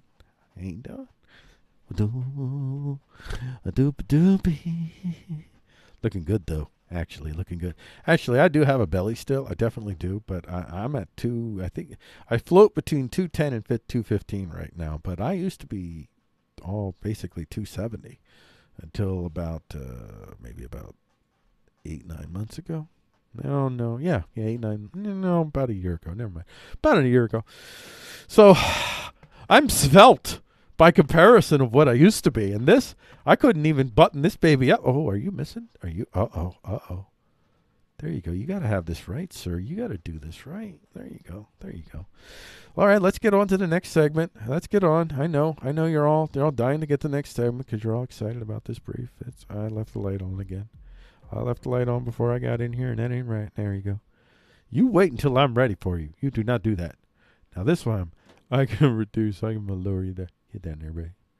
Yeah, I screwed something up. I screwed where I'm sitting. I'm not sitting in the right place. I'm going to have to mark where I sit because I finally have my camera, my webcam. I finally have that on a tripod. However, I have to remember I have to sit in a certain place, and I'm obviously not. There you go. I think that's a little better. There we go. That's a little bit better. The Helgramites are a little bit happier, so I'm gonna have to mark something so that when I come back from break and I sit down, that's a new reality for me. I just set this up, I think, this weekend. This is the first time that I've used this camera without having it just hang on stupidly on my monitor. We're done with that. Those days are behind us now, folks. We're professionals now. We're professionals. Let's get to this. Oh wait, where are we at? I'm going the wrong direction. That's where we're at. Talk briefs. All right. Let's get this next segment recorded.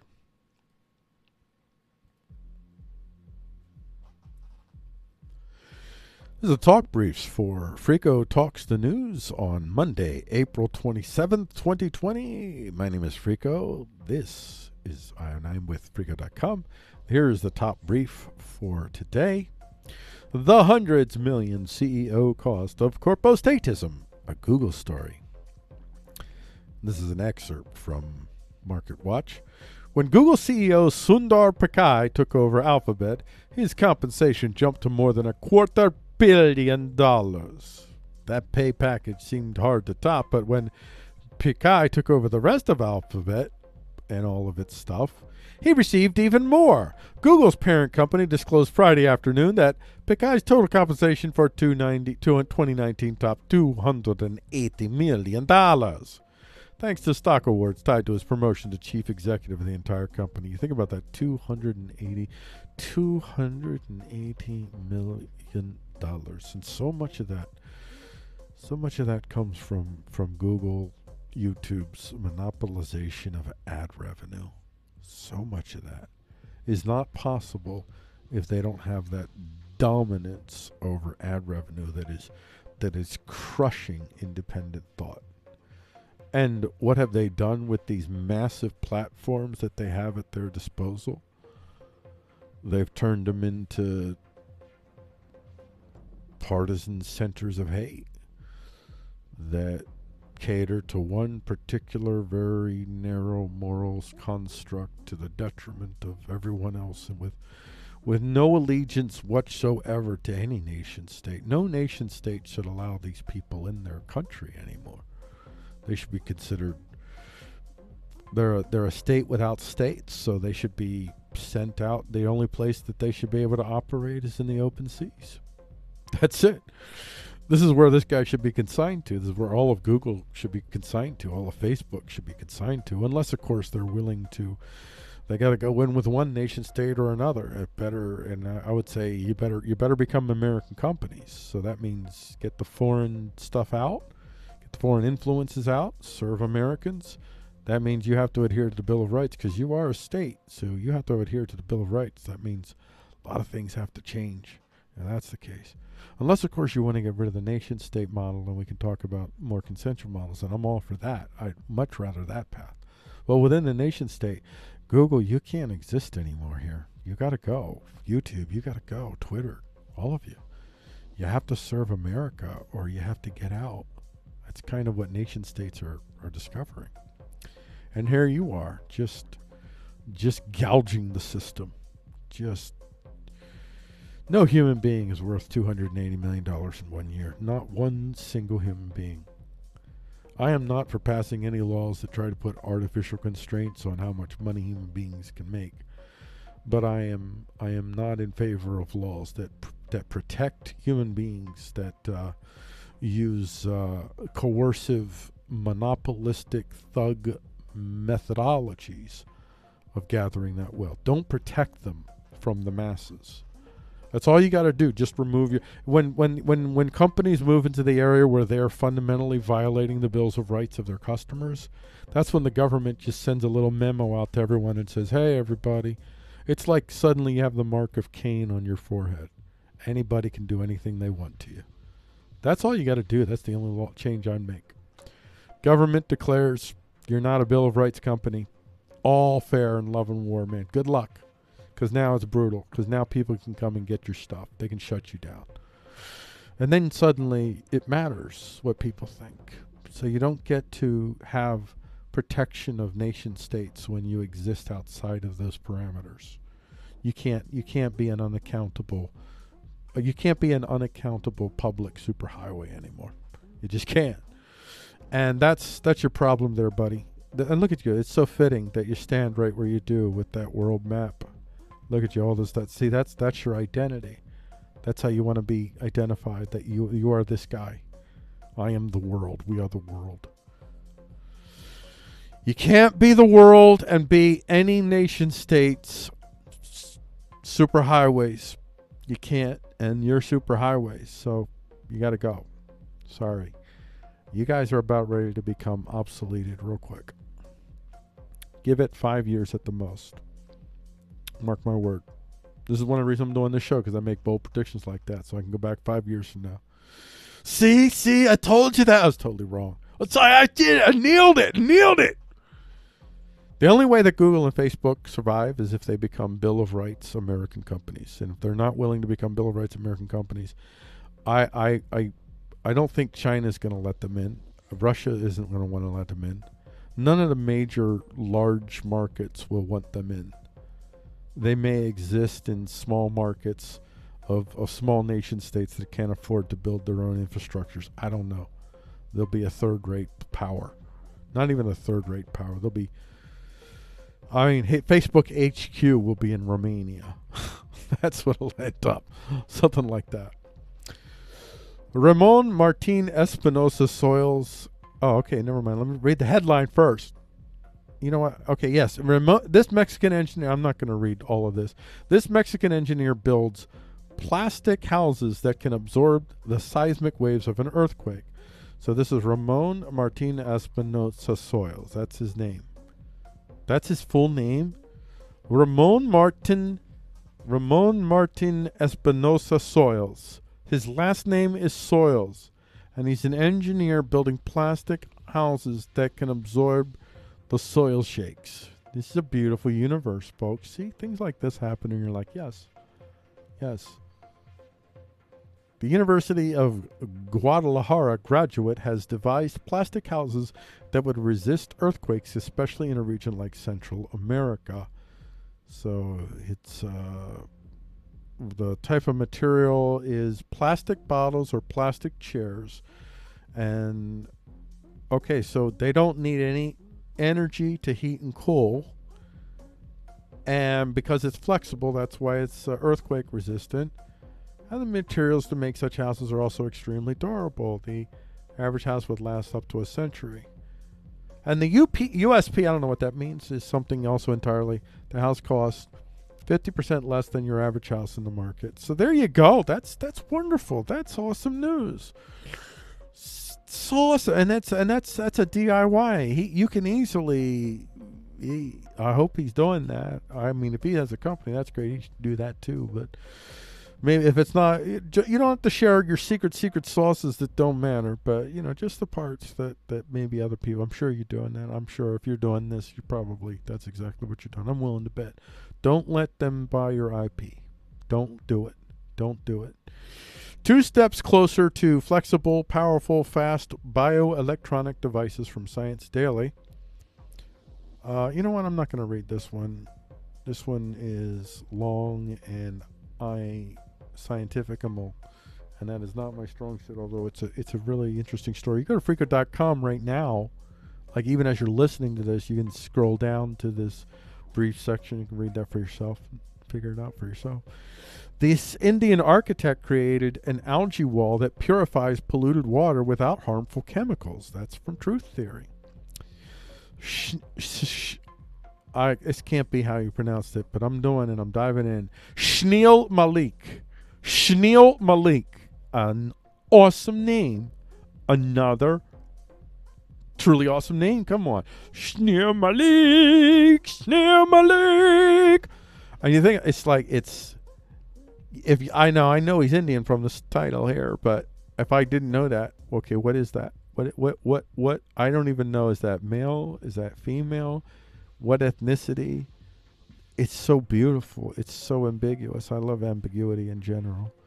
So I really love it. And it's not formless. It's a strong ambiguity.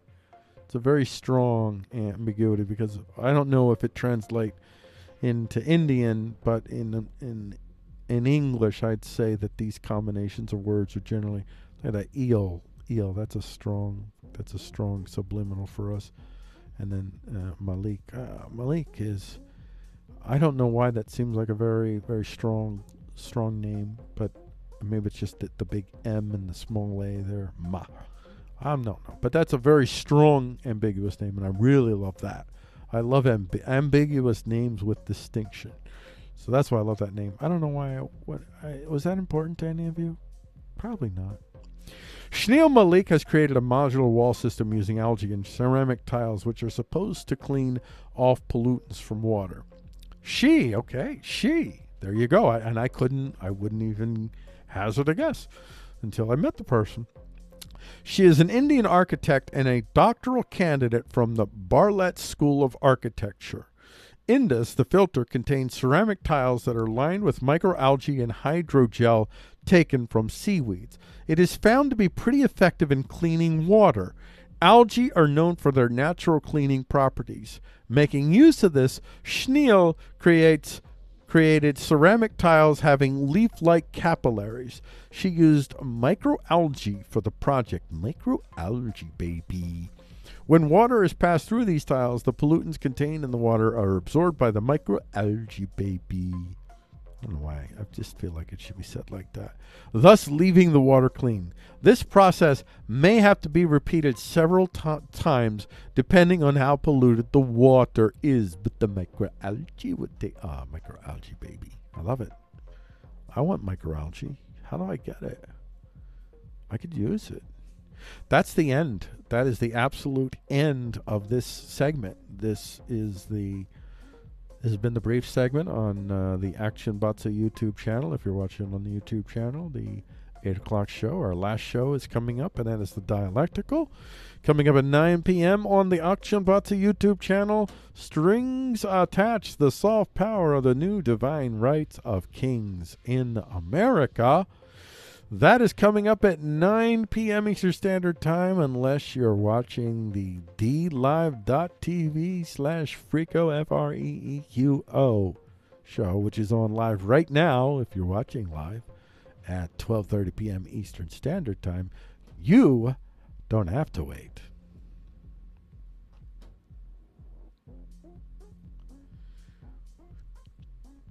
Turn off the music. Turn off the lights before you leave the room. And that's what I have done, ladies and gentlemen. Ladies and gentlemen, I got to take a tiny bit of a pepper in there because I'm a little bit dry-hibbed.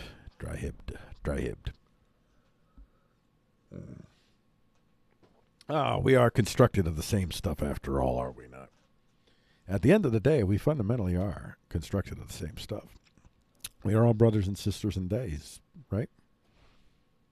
By the way, I'm kind of liking the day thing now as I've been thinking about it. I kind of like it. My theory is that ultimately we won't end up with a they. What we'll end up with is just an expanded understanding of the male-female dynamic, that we can view males across a much wider perspective. Like, I don't think that we'll end up having transgendered folks per se in the future in a world in which individuals who are born with the male accoutrement, so to speak, that they would feel like people would generally come to not associate. Well, there would still be a general association of gender with the gibleting, so to speak. Let's just keep it near that. Gender, to the fundamental, to the reality of the gibleting and the glandulars, the degrees to which you're naturally producing the male or female, generally speaking, type of glandular situations. That someone with male glandulars and male giblets could still find an easy place where they could actually be. They wouldn't have to go through the process, the painful process of reconfiguring their body, chopping off their penis and doing all that stuff, that they would feel comfortable being recognized, and essentially that gender would be essentially how you function in the world. Do I function in the constructs that are generally put into the female gender, or if we have a they, and again, maybe we'll still have the they. I think we'll end up with just much broader male-females, but I could be wrong. But the male-female, the gender element will be much more based on, but it won't be this fluid stuff. Probably not. I'm thinking the fluid stuff is not going to be so much.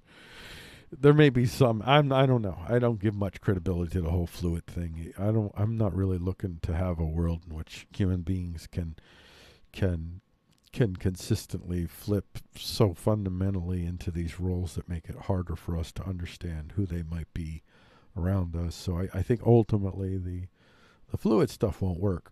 But I could be wrong. It'd be interesting to find out. But I do still nonetheless appreciate that space that the they is allowing. So I find myself more and more adding that they, because I like exploring the ambiguities. I know when I was a youngin' growing up, we called it androgyny, the folks that fill the multiple capacities, where they have male-female, traditionally male-female characteristics, especially physical. There's some folks, like for me, I'm actually attracted to androgyny in general. I'm attracted to female androgyny, females that have, I mean, I like a wide range as far as the types of female aesthetics that I might find, I'll say, attractive, but I do have an appreciation for androgyny in the female form. I mean, aesthetically, even in the male, I also have an aesthetic attraction to the male in that androgyny too. So, in general, I like things that jam things up and mess things up. So, it's like it's a philosophical attraction, I guess you could say. So I like that space that it provides. I don't like the rigid demands for people that insist on that space existing. I don't like using states and market monopolies to enforce my way on others. So I'm fundamentally opposed to that authoritarian type of governance in general. I'm not 100% opposed to authoritarian governance, I have to say. Even within my own family, I am largely peaceful parenting as far as my daughter is concerned, but I'm not 100% convinced in the 100% application of the peaceful parenting model. But honestly, I think my times that I would consider violated the peaceful parenting model, since I've been using it in the last 10 years, maybe 3 times. I felt the need to say, you know what, I'm not listening. Only 3 times that I feel that I'm going to intervene in an authoritarian way. That's it. So, on me, I'm pretty sold on the peaceful parenting model. At least I guess the jury's out. So let's get to the last story. I've talked too long there, but that's okay. It's okay, ladies and gentlemen. We got a little bit extra time. We're doing all right on time, and I got a lot of stuff done. The only thing I have to do after this show is over, as far as preparing for the show tomorrow, is I have to write the dialectical and the poem. After I write the dialectical in the poem, I got everything else set up. I'll be set up. I'll put the videos up. I'm going to also put them up on BitChute this time too, so that'll be different. We'll see how that goes. I might have to stagger how I put on BitChute, but I will. The BitChute ones I'll probably end up putting in later tonight. But let's get to the dialectical, and let's not start with the music, sir. Let's start not with the music.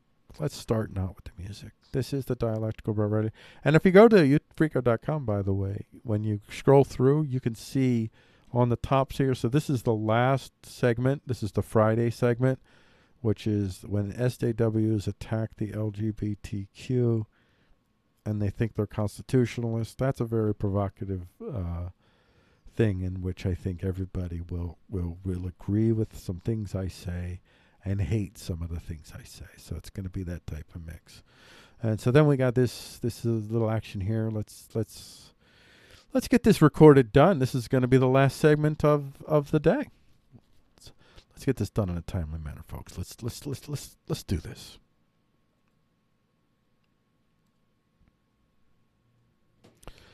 This is the dialectical for Freako Talks the News on Monday, April 27th, 2020. I am Freako for Freako.com. And the title of our dialectical today is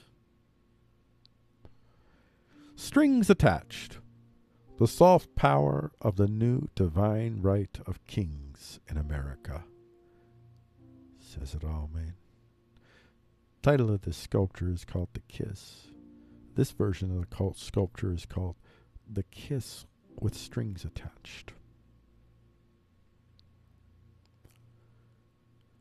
One Christian ministry is turning down any offers by any government to extend needed relief to their organization's nonprofit for fear that even if, on the surface, the aid offered appears to offer no obvious strings, their understanding of the nature of our government in current year is such that they refuse to create a liability down the line that could force them to choose between government aid and Christian belief. This organization might not be the only one, with some businesses having to choose between getting the relief that is much needed and being imprisoned to some degree by that very relief. This, my friends, is called soft power. Strings attached. And when government creates relief programs with conditions designed to produce the, quote, right moral, unquote, outcome, as opposed to administrative restrictions intended to assure people use the aid in the manner it was designed to be used, and of course there's some ambiguity between those two states, you realize you are not the natural beneficiary of being a paid citizen of a nation state now enjoying the benefits of the cost you've spent through taxes and service to that nation state. But rather you are a potential territory for that same nation state, the one you've supported to invade, using an emergency crisis to do it. The troubling aspect of this whole affair is that our nation state is dominated in most of the essential industries by some form of, quote, social justice, unquote, which has as one of its underlying principles a notion of privilege. When one faction in an exchange has a distinct reality of power advantage over the other. Within social justice discipline, such as I understand it, which might be very flawed, but I think I'm pretty close to the mark, at the very least. The practitioner is encouraged to be aware of their privilege and assure they do not use that advantage to de facto coerce others to make decisions that benefit you, not because they are consensually finding the action beneficial to them as well, but because they have little choice to do otherwise outside of facing significant negative consequences for not accepting that further diminution of power, and that is real and or imagined. So the perception is the key here. to a degree. Sometimes reality, such as we can understand it, can actually destroy perception. So it's not invincible to the vagaries of the physical terror of information that contradicts the perception that one wants to hold. With this action, an action in which nation states assign conditional moral controls on the people who earn this relief by being citizens in good standing. After all, if the nation state can't conditionally meet the needs of its citizens during times of energy, why do we sacrifice so much freedom of choice to support their services in the first place? The nation state is a de facto foreign invader using its imbalance of power advantage to bully its citizens, the same ones that make its power possible, to submit even further to an ever-increasing, broader, and more demanding definition of the right kind of morality a state will force on its citizens. And every year they're going to find some other aspect of human action that they, quote, didn't understand before, some interrelated, interdimensional construct that now says, yes, now we have permission to regulate this as well. They will never stop. You never stop invading space if resistance is futile.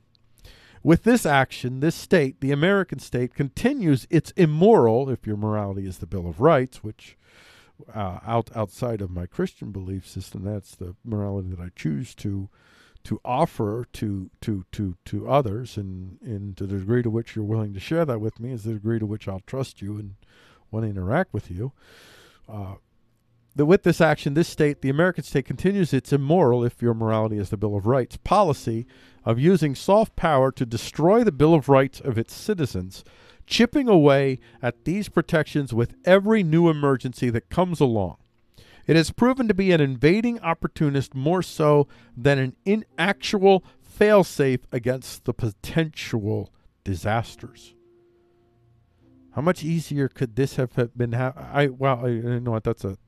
I'd have to say all kinds of things to back that up, but I'll just say my suspicion is that if we had more consensual forms of interaction with our friends, family, neighbors, and had more reliance on the local flora and fauna around us, especially amongst our associates that we freely choose consensually to associate with, that our handling of Coronavilles would not have offered the vultures at the top the opportunity that they have right now to pick us dry as we lay here dying, metaphorically in some cases and literally in others.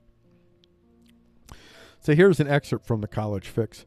Christian campus ministry rejects Coronaville relief to avoid government funds with strings attached. The board of a nationwide Christian campus ministry recently voted against accepting some $130,000 to $180,000 in federal Coronaville stuff for its nonprofit in what the president and CEO called a very difficult but ultimately unanimous decision. We need the money. As a nonprofit, we want the money. We realize our less virtuous organizations. This is not nice. Shouldn't have even done this. Shouldn't have done this. This is an unnecessary job. Shame on you. Come on, dude. This is not how we... Don't need that. We realize other less virtuous organizations, oh boy, are probably going to receive the money and utilize it for what we might see as non-virtuous ends, and we can do a lot of good with it. Oh, well, you know, he's talking... Never mind. I take it back. He's talking to... Oh, never mind. He is talking to the college church. So if he was talking to like a specific Christian audience, answering, I could see having to answer the needs of a Christian audience would say, well, have you thought about this? And I could see them using that word virtuous. That's something I wouldn't use except amongst my fellow Christians. Or if virtuous, if we can go virtuous with the bill, if I share a morality with you, I may appeal to your sense of virtuous. But if I don't, I wouldn't subject you to my subjective interpretation of virtuous, which is what he's doing here. But anyway, be that as it may, president of Ratio Christi, I really like that name, told the College Fix in an in a telephone interview Wednesday. But he added, "We don't want to receive government funds with strings attached."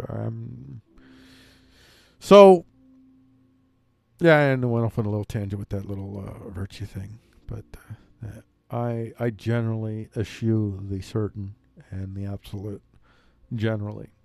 And if I were to say I absolutely do, that would contradict myself, so I won't say that. So I say generally. I say generally a lot, or relatively, or whatever.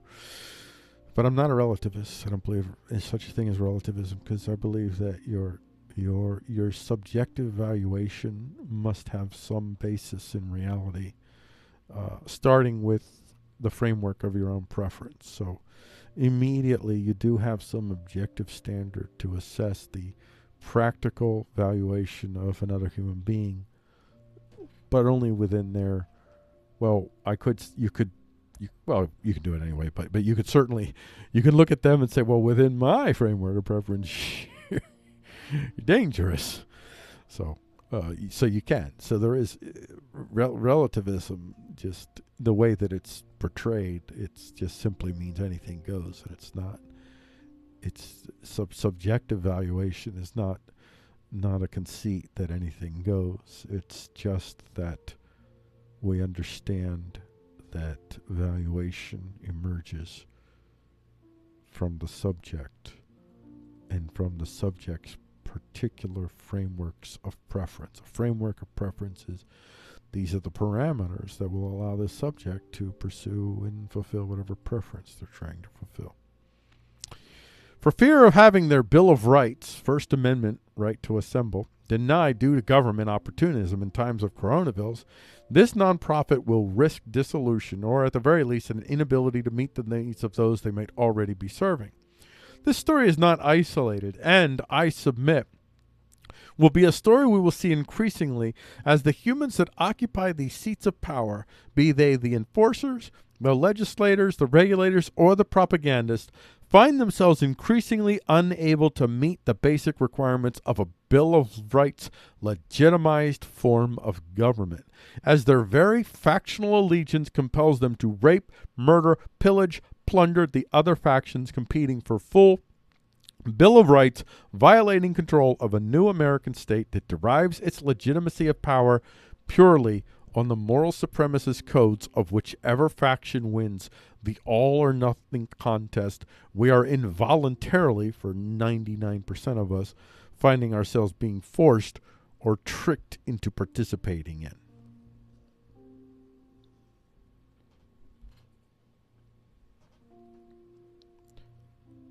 The ancient way of the divine right of kings, which is essentially what most social justice factions endorse, is coming back to America with a vengeance.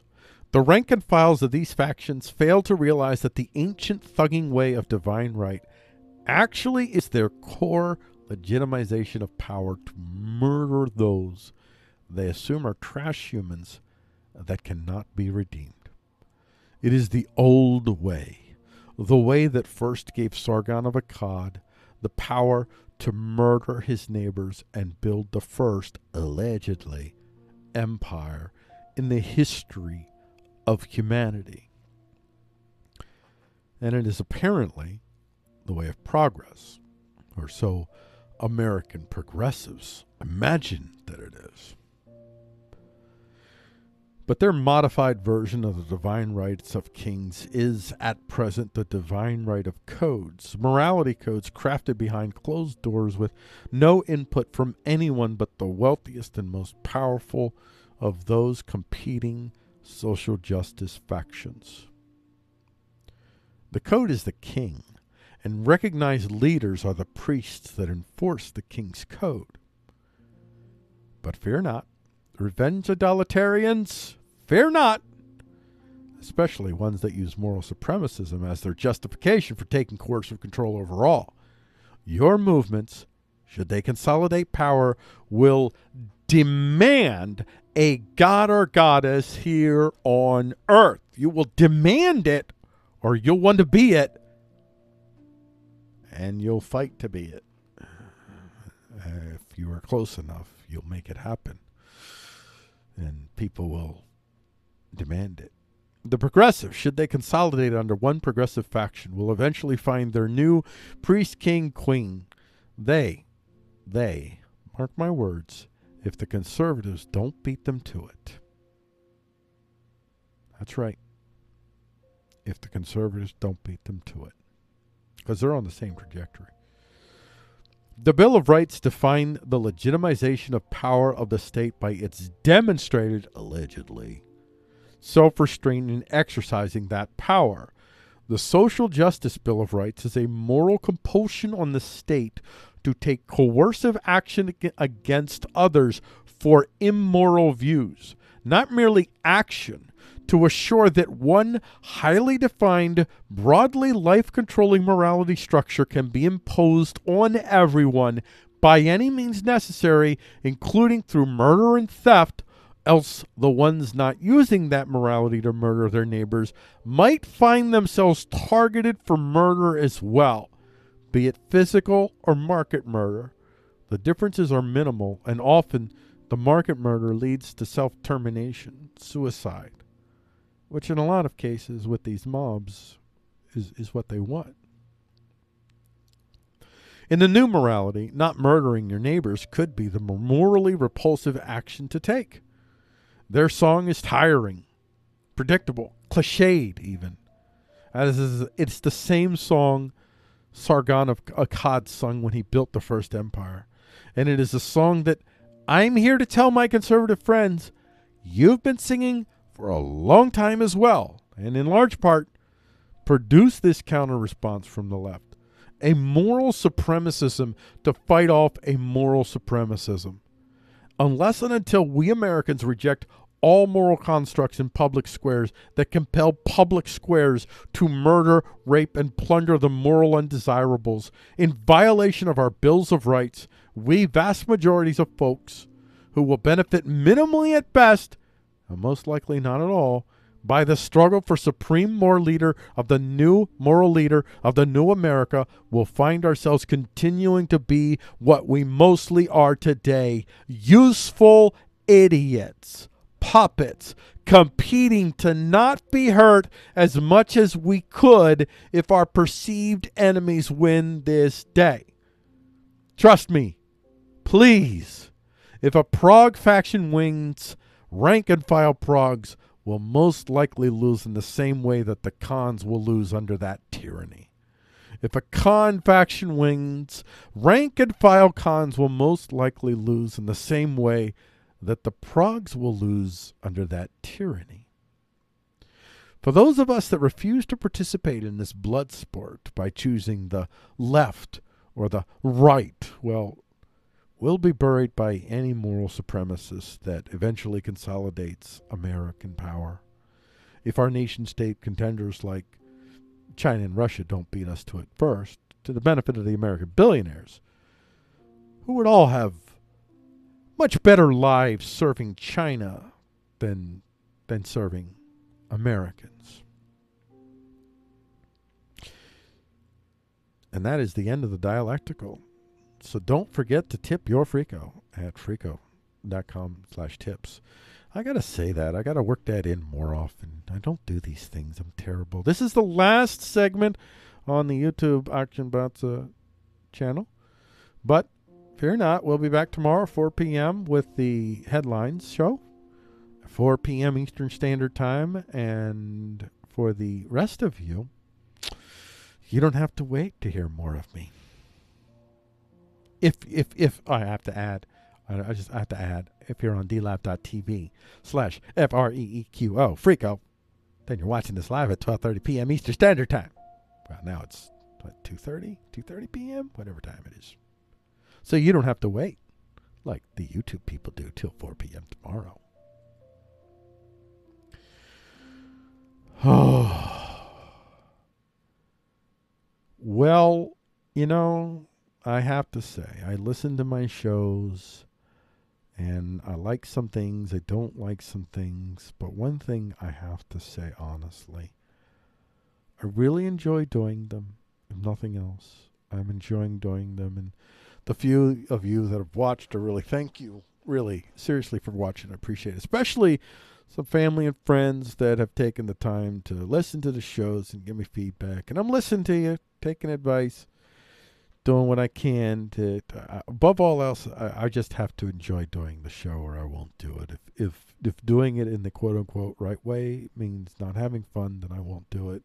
But so far, I feel like I'm taking some suggestions, make some changes. So far, I'd say the main changes have not been fun-sucking feedback that I've gotten from folks. Maybe a couple fun-sucking ones that I just like my one person, and you know who you are, and I appreciate the feedback. And you're right, the show would probably be a better chance of being picked up and received well if I operate a little quicker, if I just boom, boom, boom, and maybe if I did an edited, certainly if I did an edited version of the show, probably better. But that's not how I'm going to do it. It's way too much time to do an edited show for me in general. But also, I think I'm done. I'm so fatigued with all that stuff. I'm fatigued with the fast and the cuts, and I just don't want to be a part of it right now. I watch significantly less of it now too. So my show reflects where I'm at, and so that part I can't do. That part, that's the fun-sucking part. I'm like, in the end, like, I am working on trying to pick things up a little bit more. So I did take the critique somewhat. So I am willing to pick it up a little bit more than I would normally do. So I consider everything, but I'm not going to be fast Speedy Gonzalez in any consistent way. If I'm fast Speedy Gonzalez, I'm probably doing a bit. Such as that is. I imagine they're bits. They're probably not even bits. So with that, I thank everybody for joining me here on the Fricos, on the Frico.com, and this has been Frico Talks the News. I've already got a lot of my stuff done. I only have the dialectical and the news poem to write after the show, after I post the excerpts. I'll see you guys tomorrow on the DLive.tv/Frico channel, same time. That's 12:30 p.m. Eastern Standard Time. Thank you for engaging with this material presented. As usual, remember your views, your suppositions do not make you subhuman, nor do they permit you to subhumanize others. No humans were harmed in the making of the show, and we extend no wish of harm to anyone who hasn't directly harmed or threatened to harm others first, no matter how reprehensible we find your views. We will see you in the next Frico Talks, where Frico attempts to talk about the news without freaking out.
It's not